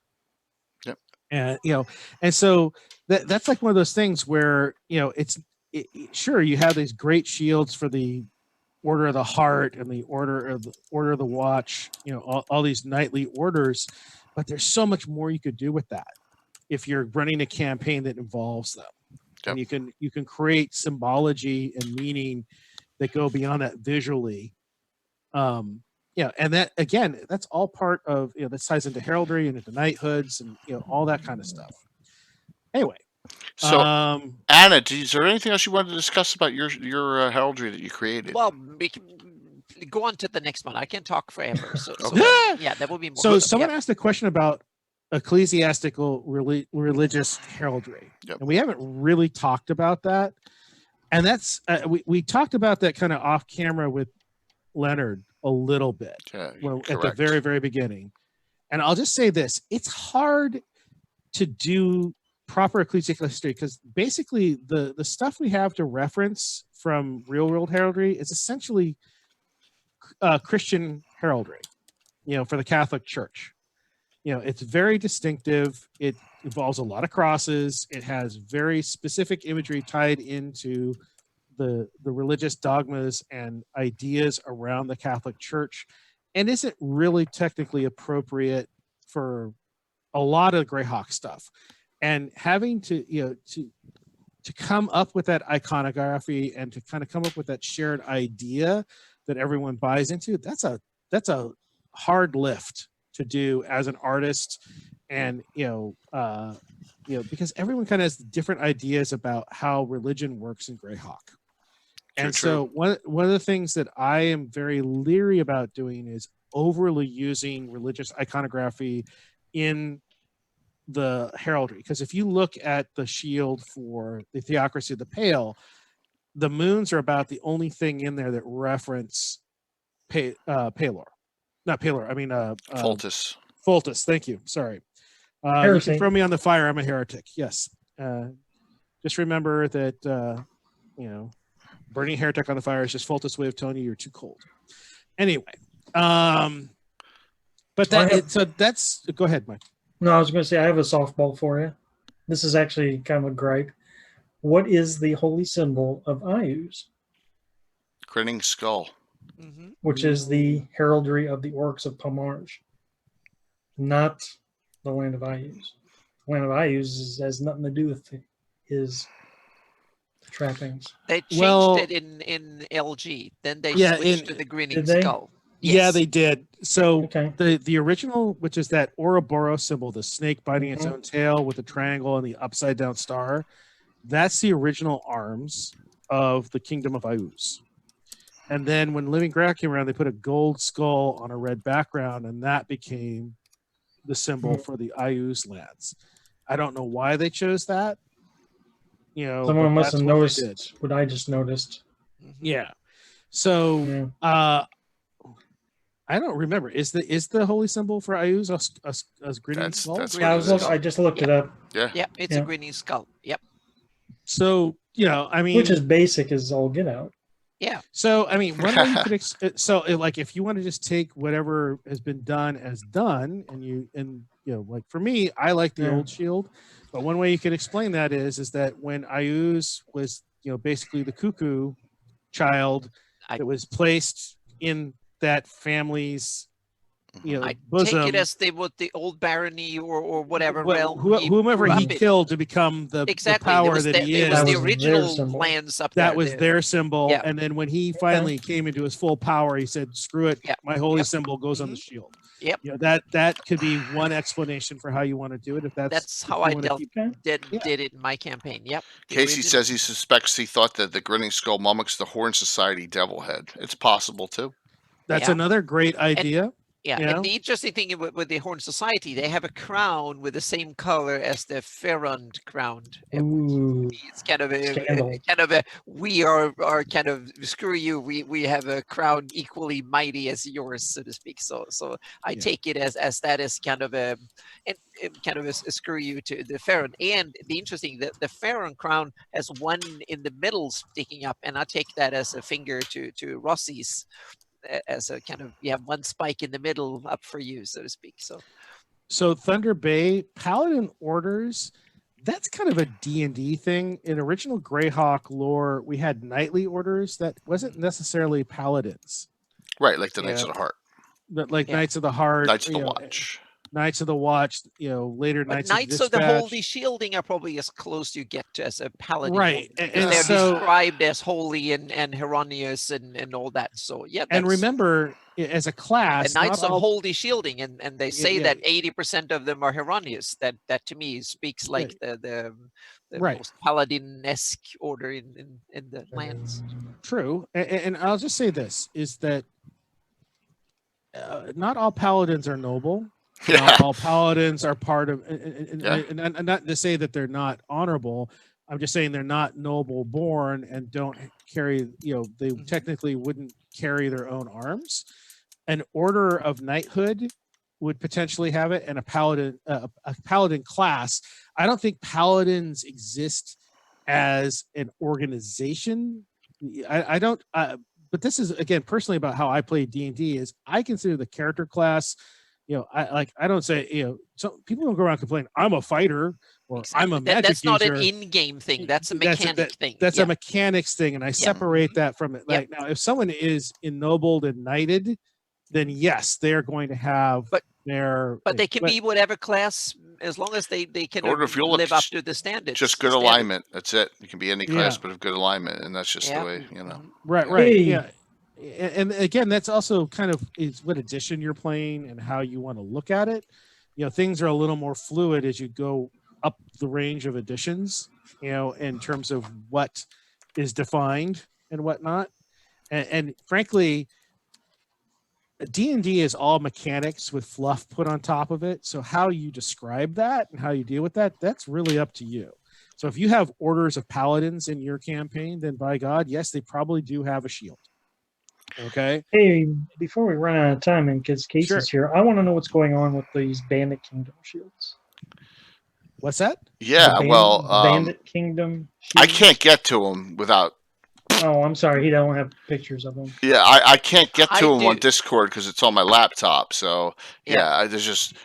There's a bunch of cool ones there. There's Yeah. some really interesting geometric designs. We as well. need to. We don't have a Living Greyhawk schedule for this month because I did 2 last month. So we probably should have someone back revisit that. and revisit that in the next couple Awesome. of weeks. I think that would be a good idea. Cool. I just talk about maybe some more, dig into the weeds a little bit more in the Band of Kingdoms again, and Yeah. get some heraldry. I think we can do that because next week is deities. We're gonna Cool. do deities. We haven't done deities yet, believe it or not. Well, I hope that Have this we, Mike? I don't- conversation. Yeah, Yeah. I really hope that this conversation we had about heraldry kind of brought some new ideas and shed some light into the whole subject. Yes. I know we were kind of all over the map, Yeah. and I certainly didn't have. I'm riffing the whole time. I didn't have anything. Ryan, this is in front of awesome. me. Yeah. I so- want- Lastly, I want to show you what I've done with some published source material because I have a specialty that I love, and that's mercenary groups because I deal with a lot of them. All right. Yeah. I use all the Greyhawk published source ones, so I created some, and let me just show you real quick. Okay, I'm not I'm just saying this is what I've done for my campaign. Sure. I've really give them out to people, and then we'll go over real quick. After through Anna's, yours. Okay, Winchester family crest. The Winchester family is a huge thing in my campaign. They're from Keeland. The gray up top is supposed to be gray steel for their weaponry. I could not get that. That color was tough. So Yeah, it's that's tough. a hard one to do. It's tough to do. They were embroidered. I put the embroidered blue in the middle because blue is like their specialty color. And they when I had wars with the shield with the Sea Princes, they did not. Their estates were not captured, so they were like kind of stayed in defense. They weren't conquered. That's where I got into, and that's how I got that one. This is the Iron Brigade out of Greyhawk. The top, they're not published source. They're ours. They're the ones that free Tensor and all. 3 main weapons from three paladins or knights, and I used the chief. And I was like, should I use this? Yeah, let's try it. I know it's going over top the color, but I thought it had a little bit of a cool look to it. All right, here's some. That's perfectly legit. Okay, cool. know. Here's some published source ones. Ready? See what you can Mhm. guess what it is. Order of the Torch. Yeah, Fellowship of the Torch, correct. The Fellowship of the Torch. Yeah. The Torch of Alexander, it's correct. There's 5 original members, whether Grimmy's dead or not doesn't matter. There's 5 original members. I used blue for their to honor their defenses in Furiundi, and black is their home city of Greyhawk. That's how I got those colors. Okay. All right, with 5 members. Okay, next one.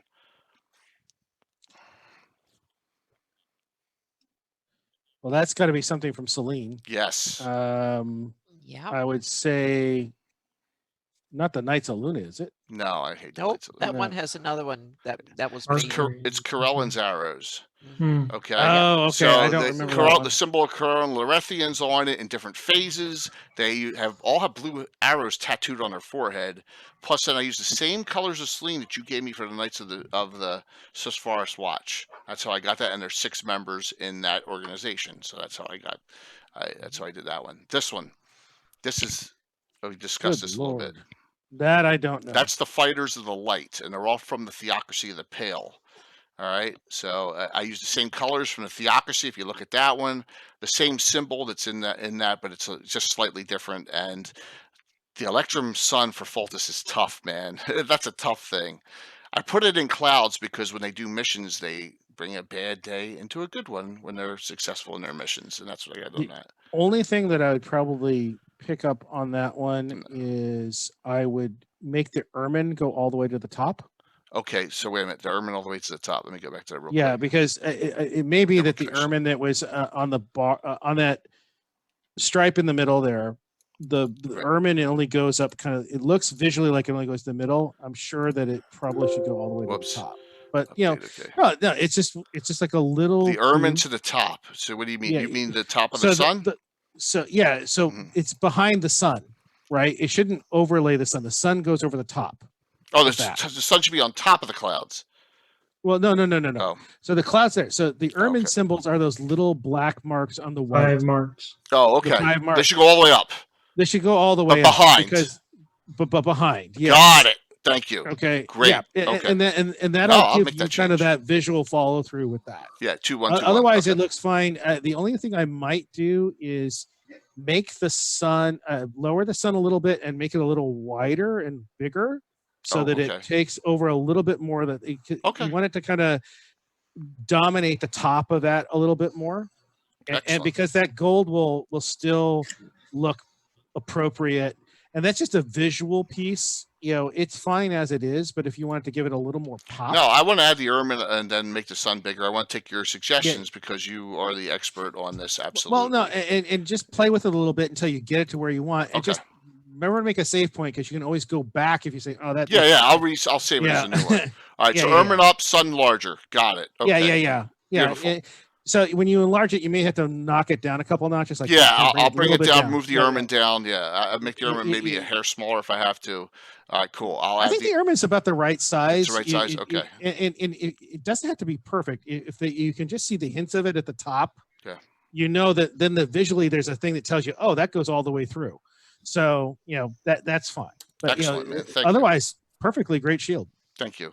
This next Yeah. one's very fantasy based. This is the Dark Brotherhood, the evil organization in my campaign for 40 years. The chains they want to bind the world. The two symbols, the top symbol, they're finished deities, is Heisi, the god of evil, is an electric lightning bolt across a black night sky, and that pallid white dagger hand, that's Leviator. They're the two deities that they worship, and that's how I came up with this on a black background. So one other thing I might suggest Okay. is, so these are mercenary organizations. They're not necessarily ennobled. So one thing you may want to do, and this is something that Harn did, is that something that wasn't noble was not allowed to use the shield. And so you would have either like a lozenge, which is a diamond, or you would have, so essentially what the mercenary organizations can have what's considered a badge, meaning this is the symbol that says we are this. Now these guys probably don't give a crap. They're all neutral evil, lawful evil. They're just evil. they're gonna say we're gonna take the trapping power. But like if someone's a bonded mercenary group that's not noble, right, they would probably not have a shield, but maybe like a round or an oval or a lozenge, which is a diamond shaped pattern with that same design, and then that would distinguish them from the nobles. Okay. Right. And just visually, and you can kind of, and there's some other things to do. I mean, it's a suggestion because then it gives you a visual difference between the Order of Olek and your other noble orders versus the mercenaries, and it's a way for the people in power to look down upon them a little bit because they're not. So far, all I've done is Greyhawk mercenaries. That's it. I don't think I'm going to do Altamira mercenaries with this. I think it's just going to be Greyhawk City ones that I'm doing. Yeah. I think I'm going to go through all the published source ones and a couple of other ones, and just because I think Greyhawk is a little different than the rest of the world. So but you can still go with the shield if that's easier to do. Because sometimes just doing the shields. There's a lot of stuff in that Armorial Gold, man. There's I know. Play with it a little bit because you might find some interesting things. I know that the shields have most of the background designs, and sometimes it's hard to put them on other things. So, all right. Lastly, this is the baddie in my campaign. This is Lord Page. He has an estate outside of Highport. And I spent an hour and a half, 2 hours getting that. I didn't want a flash lightning bolt. So we took a lightning so you found something that has like had a shimmer to it, and that was real difficult to get. The only official lightning bolt that Armorial Gold has is the Roman Legion style lightning bolt, and I've always avoided that because that's just too iconic. It is. So I just went with this, and this is a one person, and he's an antithesis of one of Tim's characters, Kadak Neutral Cavalier. Crazy, he's kind of like Mastrine almost, right in that area. And so he's the one we always talked about, his symbol. Always had the lightning on his shields going all the way back since we were kids. I had to make it. So there you go. And that's it, man. Perfect. But, guys, man, thank you. Anyone have any final? We have some questions out there, and then we'll, I know we're past our time here. Is there someplace I can upload you a picture of the shirts for LG? Corey, are you on our Discord, man? You should get on our Discord, then you can just pop them on Discord right there. So you want to get on our Greyhawk Discord, I'm on there. We're all on there. That's a great place to go. Greyhawk Online. Greyhawk Online Discord. I just linked it. Yep. Yeah, that would be a great place, and you can just put it in Discord to me in a whisper, a message, and that would be it. Yeah, cool, excellent. So fun discussion, Brian. Good. Well, thank you. Synopsize things. Go ahead. Well, no, it's just fun, to be able to riff and not think about the real world for a while. Yeah. Glad to hear it. I'm really, You know, glad. Yeah. and it's fun also to bounce ideas off of, because you have all this stuff in your head, and until you say it out loud and Yeah. people go, oh, that's cool, or that's crap, you don't really have any way to do anything with it.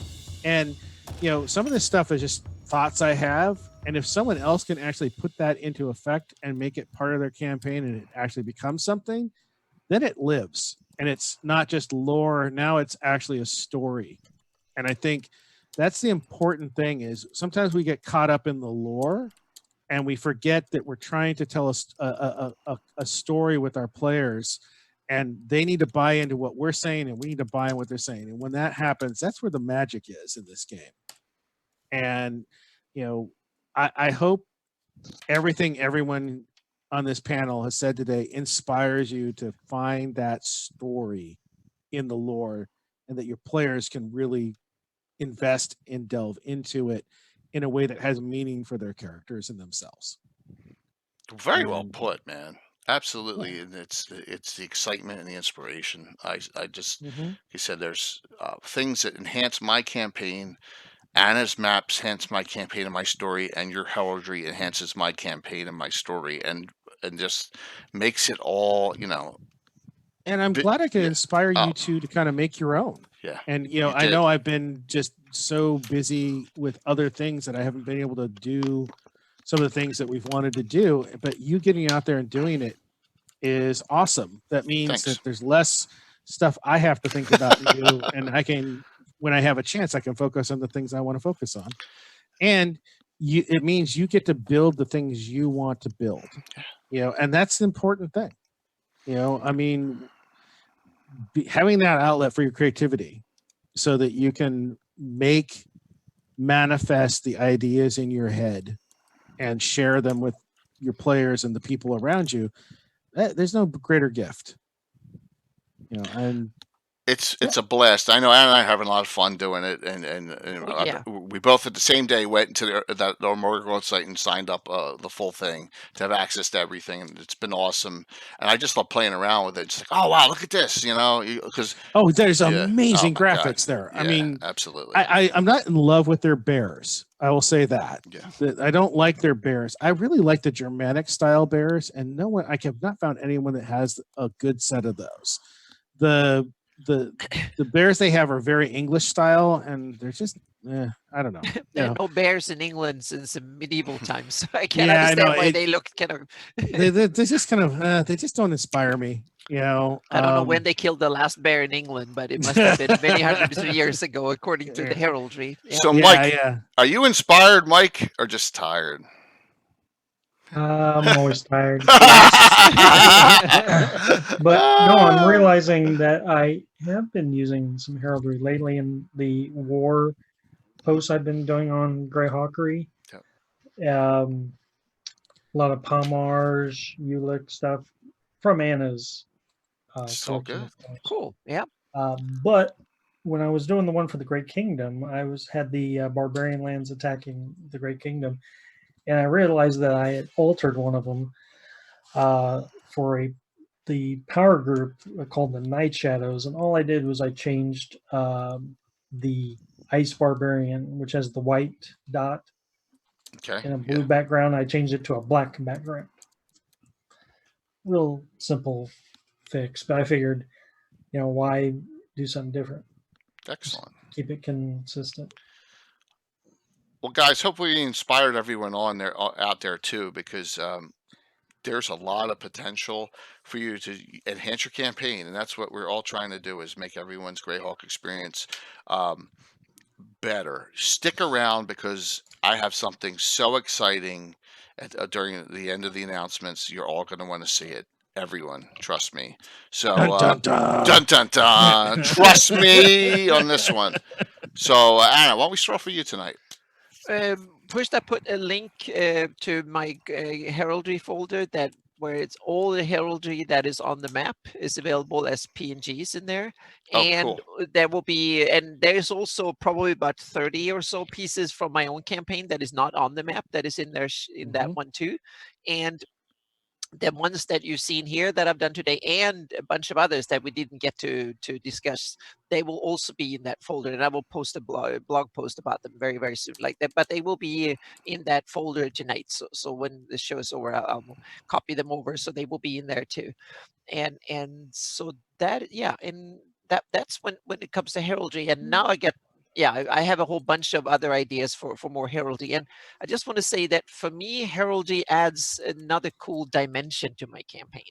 Mhm. And it's kind of one of these kind of, I think, that adds a wonderful flavor. And I've had many situations when the players have been like, oh, what's the shield? What is there? And they have to roll. And if they have the skill, they get like a lot of bonus. And I tell them, the player, these kind of background stories, meaning if they have the knowledge nobility and they roll really well, and said that, oh, but you've seen this and you know that about heraldry and whatever, and then they have to kind of figure it out and stuff. And that is, instead of just having a trap or something like that, you can actually have cool things like this. And I've had situation when the players have been to noble dinners and gone to court and stuff and seen these symbols on the wall, and various dignitaries have had symbols and colors and stuff on them, and by knowing these things and puzzle them together, they know who to talk to, who not to talk to, and what to ask them, what to say, and who to bow to, and stuff like that. And that can be a lot of fun in your campaign. So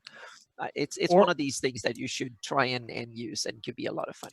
And it can be something just as simple as a piece of treasure has a particular sign Yep. on it. Mhm. Oh And yeah. they may Yep. not think anything of it, but when they take that into town and someone Yep. sees it Mhm. and they know what it is and they don't, misunderstandings can arise. Yep. Mhm.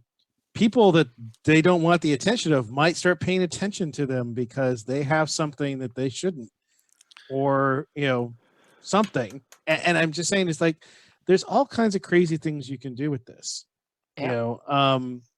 Like Jay has a whole story in his campaign about how the Order of Uluk just basically made themselves manifest as a knightly order Yes. against the will of the Principality of Uluk. Yeah. And and there's a tension and conflict with an ostensibly good land, between the symbol that I helped. He created the base idea, but that symbols I created for him now there's this language of this is our symbol, this proclaims us as this legitimizes us. And that's different than just saying we're the Order of Uluk. Now you can say, Yeah. not only we're the Order of Uluk, but this is what we wear and this is what we're about. And Brian, you know what's so scary is that these living Greyhawk players, Casey, are crazy, right? Because I played for them, they're insane, right? Right. But 3 of them all wanted to join the Order of Uluk in Greyhawk. They petitioned the office during the last adventure. They did at the Order of Uluk office. So, and Anna's character Imri has, and and Blue Box, we're gonna have one of their first level characters that's gonna as well. So it's kind of Right. spreading out a little bit. So, yeah. And so what you can do is that shield, you can then create a simplified badge that incorporates some of the symbology of it that they can wear when they're not having their weapons and armor about with them, that they can wear, or their minions could be wearing to symbolize that they work for them. I mean, there's all kinds of crazy stuff you can do that makes, because not everybody is a knight and gets to carry that shield. And, anyway. And there's also a collar. There's a little collar with a little shield symbol in Memorial Gold I found too. There's a little chain. Yeah. So that's cool too. Oh, there's tons of collars in there for you to look at. Yeah. Now, what's awesome, Gary, is that Lady Kath needs a flayed face as her symbol in a red field naturally. I mean, there's so many other things. Like Leonard wants 3 things done, and I'm assuming some of you guys want some stuff done, and we're gonna take requests. Based on I will, and Anna and I maybe, or whatever. But we got to let we're gonna here and there. I think we can fill in some stuff because I know Brian's still swamped. Thanks, Corey, for sending that. So Anna, what else we got shout out wise? What else we got? I will tomorrow night. I posted on my Patreon. You can pop over there and see the latest layout that now we're nearing the how the atlas will look. So tomorrow night on my Discord server at 6 p.m. Pacific. We're going to have a discussion on how to proceed to get the research, and if you want to help, you can pop on there and Awesome. and if you want one of my log into my Discord, you can just send me a message on the contact form on my webpage, and I'll send you a link so you can get invited, and or you can pop on and pledge, become a member of my Patreon, then you will automatically be added. But it's not necessary, so to speak. You can be added to the server anyway, and that way you can, if you want to be help part of the research team and help me to put all the names and Are you doing it on Twitch? No, we're doing it on our Discord, on my Oh, Discord, Discord, so there you we go. can, Okay, yeah, cool. so we can discuss it and kind of have a back and forth and figure out the best way of getting all that information collected and put on it, because that will be there's thousands of names probably that needs to be collected, and there's a couple of other ideas of things that I want to include in the map. We'll see what actually makes it in. That depends a bit on how many and how intensive extensive research they're willing to put in and do, so to That's speak. awesome.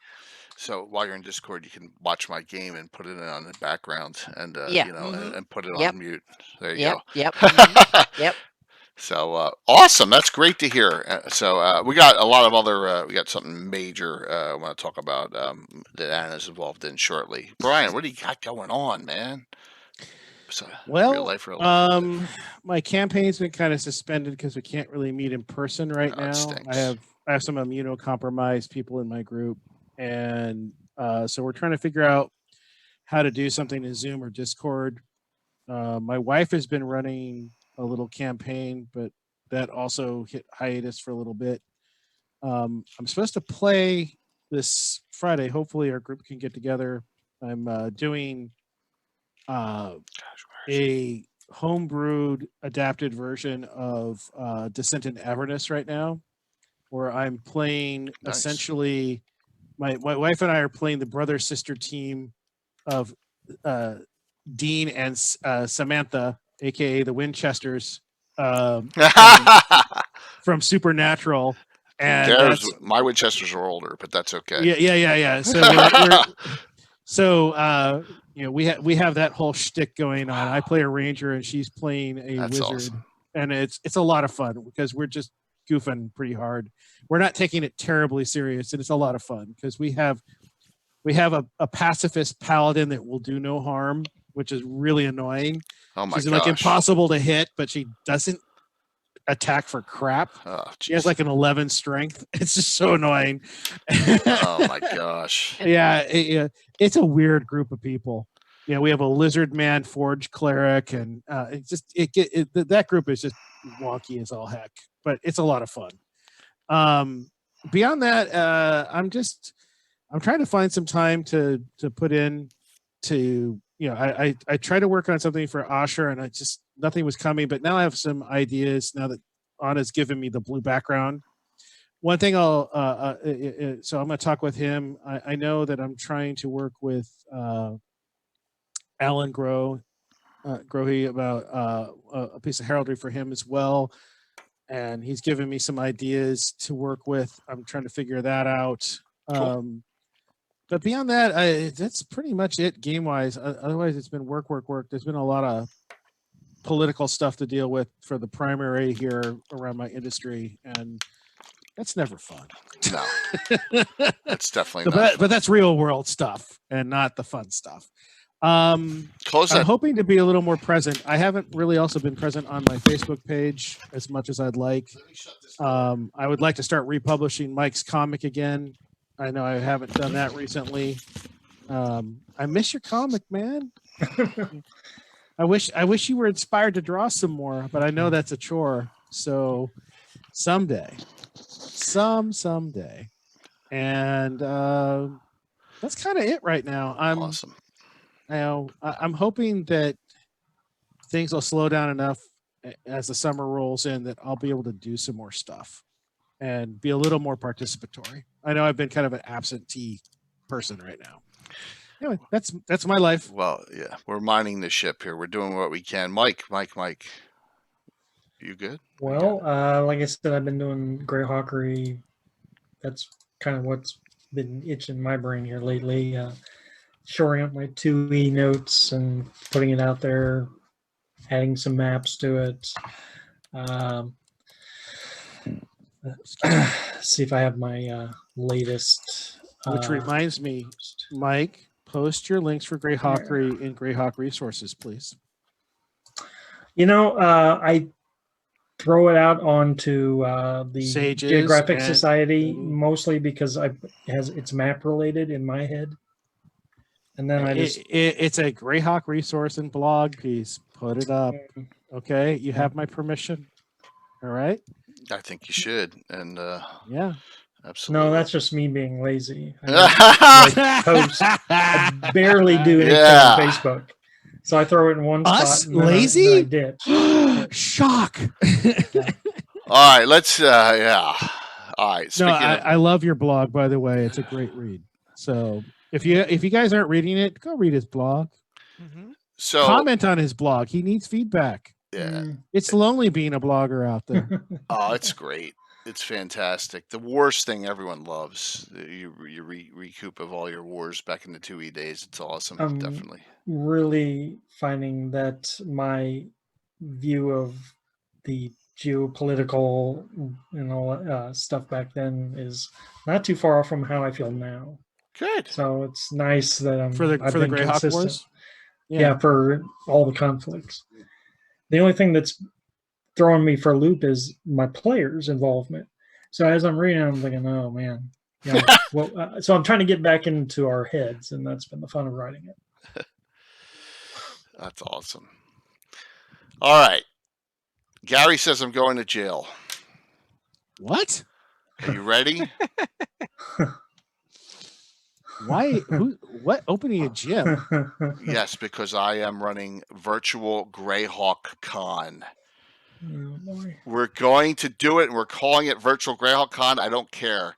October 2nd through the 4th, the first weekend in October. And what? Dude, don't come here. You gotta have a shirt on. Oh my God, my son. Yes.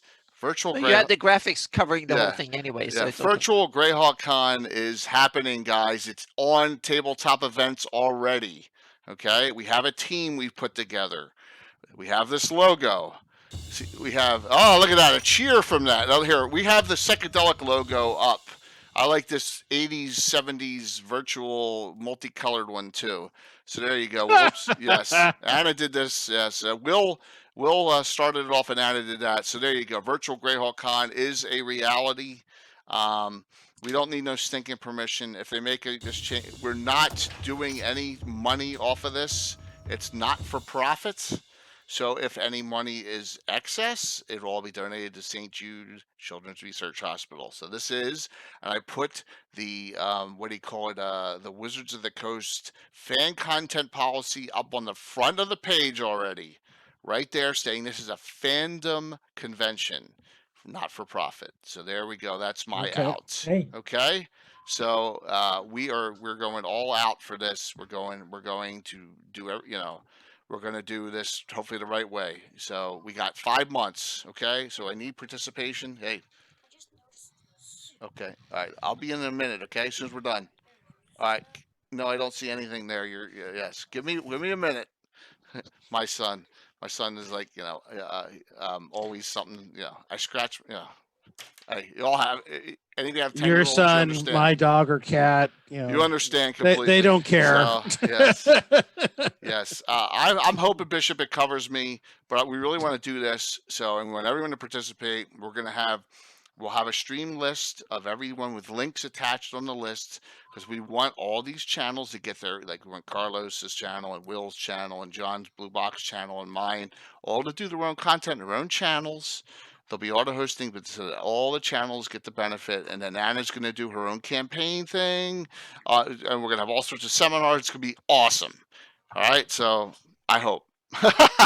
All right, that was the big thing. But now tomorrow, real quick here, what do you think, Brian? Think that's a good idea? Sure. I think it's awesome that we are generating enough interest for a fan convention. Yeah. And frankly, the fact that we don't have to travel, that we can Thank all gather together, and see something and share something, I think that's amazing, and it'll give us more reach. It's Yeah, a month after um, ReaperCon. ReaperCon is now virtual, so I'll be doing stuff for that, and then but we'll be planning it out. Like I said, if you want to check it, it's on Tabletop Events already. It says Virtual GreyhawkCon 2020. It's already there. You can't sign up yet, or it's blocked out, but it is up. All right. So tomorrow night, higher Is level. Je- Go ahead. Adruka, sorry, I'm never saying your name right. Ardraco? Casey. It's Casey. Casey. Casey's saying Gen Con is going virtual. Yep.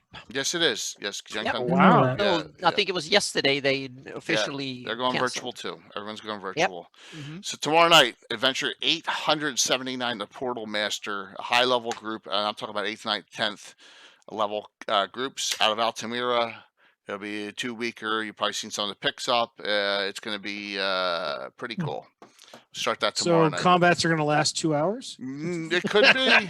It could, but remember, it's 1E2. There's going to be a lot of hack and slash, I bet. I know. But it'll be fun. And you also have crit tables, so that's always a fun time. Yeah. And we also have all these special hero points they got tonight. So Oh, yeah, absolutely. So that's tomorrow night, Sunday night.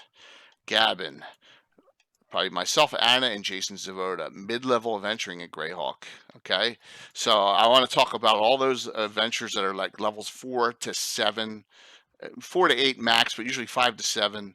2 are up there, 2 in Lizard King and Ghost Tower Rememberness. But we'll talk published source, non-published source, homebrew. We'll talk whatever, just to give you guys some ideas of some cool stuff that's out there for mid-level adventuring in Greyhawk. And then if I don't have a guest, if Eric Mona never responds like he said he would, because I kind of reached out to him and we're close, then the week after that we'll do high-level adventuring in Greyhawk on Gavin. We're getting close to that 100 show, guys. Getting close. Next week, we're going to go to the deities. All right, we'll do deities here on Legends of Lore next week. awesome. Yeah, that'll be a good one. It'll be a good one. And we'll talk There about are no deities. There's only Zool. So we'll have that next week. Maybe the week after that, we'll bring back Band of Kingdoms and we'll talk a little bit in depth about their heraldry and stuff in 2 weeks. So we can do that because right up, Casey's playing again in his group. And here's the joke. Hopefully I have this. The Living Greyhawk All-Stars are June 20th. Order of Ulick Evil Conspiracies Exposed. Because all these Living Greyhawk people think that the Order of Ulick's a front for some evil organization. Why, I have no idea, but that's what they were telling me in Discord. They just have all these weird, bizarre conspiracy theories. Because that's, I guess, Living Greyhawk scarred them so badly. So, I got an adventure already planned for these guys. Yeah, so... Remember, the first rule of Dunning-Kruger Club is you don't know you're in Dunning-Kruger Club. Yeah, exactly. Next week from Saturday, Tim City State of the Invincible Overlord. Okay, that'll be going, and that'll be some high-level stuff. That's a week from Saturday. No special events this weekend. It's my anniversary. So that's why I'm not doing any Champion Con, guys. Are we going to see more tongues cut out? Tim says maybe in this one you may. But in the one with the Living Greyhawk, I think I'll go away from the mongrels for the next one. I got something really cool planned for them. Finally, big announcement, Blue Box RPG. You may have seen them raid us, and John cheered. So this is a week after that, Saturday, June 7th. I am going to DM their new group of brand new. It'll be almost a session 0, but it'll be based in Hamlet. It won't be the Hamlet adventure, but I will have Hamlet on my table, and I'm going to run a first level adventure for their new group June 6th, and then Tuesday, June 9th, they start their Greyhawk campaign. So there you go. So cool stuff, guys. So I got to quickly ask: is how psyched is everybody to see Goodman Games' Temple of Elemental Evil published? Yeah, I mean, it's pretty interesting in 5e. So I haven't. Well, they're it's doing gonna 1e be and the- 5e. Yeah. Yeah, the 1E and 5E. Yeah. So I'm psyched. Yeah. So We're going to have a lot of fun the next couple months, guys. That's all I can Yep. say. Thank you all for another great show. Fantastic audience tonight. Big turnout. Big turnout, man. Big turnout. Do I Will's doing sci-fi. I'm just seeing if we're going to raid someone. I'll go to the exit screen and then we'll decide that, guys. I can always do this stuff. I'm going to go to this. I'm going to go to this real quick and just show you what we got, and then I'll go to the remember the Kickstarter for Miniature Building Authority is going on right now for their oh, tomorrow night's a stratagem giveaway too, guys. Well, I'd Stratagem like to giveaway just night. shout out to all of Jay's sponsors. Thank you for helping us put this on and keeping this going. Oh, I forgot the biggest thing. We already have a sponsor for Virtual Greyhawk Con. What's that? We have a sponsor already for Virtual Greyhawk Con. Oh wow. Troll Okay. Lord Games is going to Yay. sponsor it. Be one of Oh, our shit. sponsors. Yeah. Yes, Troll Lord Games, guys. I forgot. Oh my God, Chuck. If Chuck's on, he beat me. Yes. Yeah.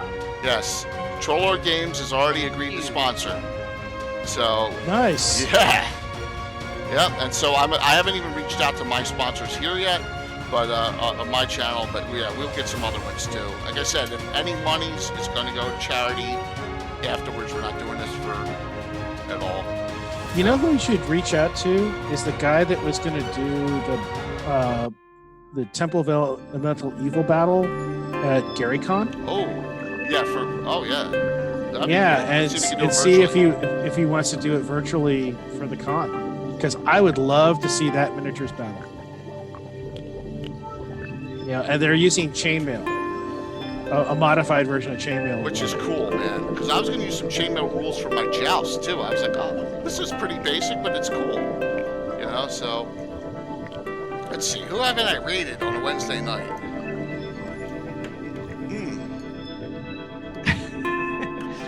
Love Gary's comment was awesome. Yeah. Yes. I hope you guys enjoyed tonight. It was a blast. So we have a Yeah, thank sponsor. you Yes, I'm not so going much to. for coming to stop Jay's by. not going to jail alone. No, yes. Hopefully, I have my butts covered. But all right, how about we do Zeltaris?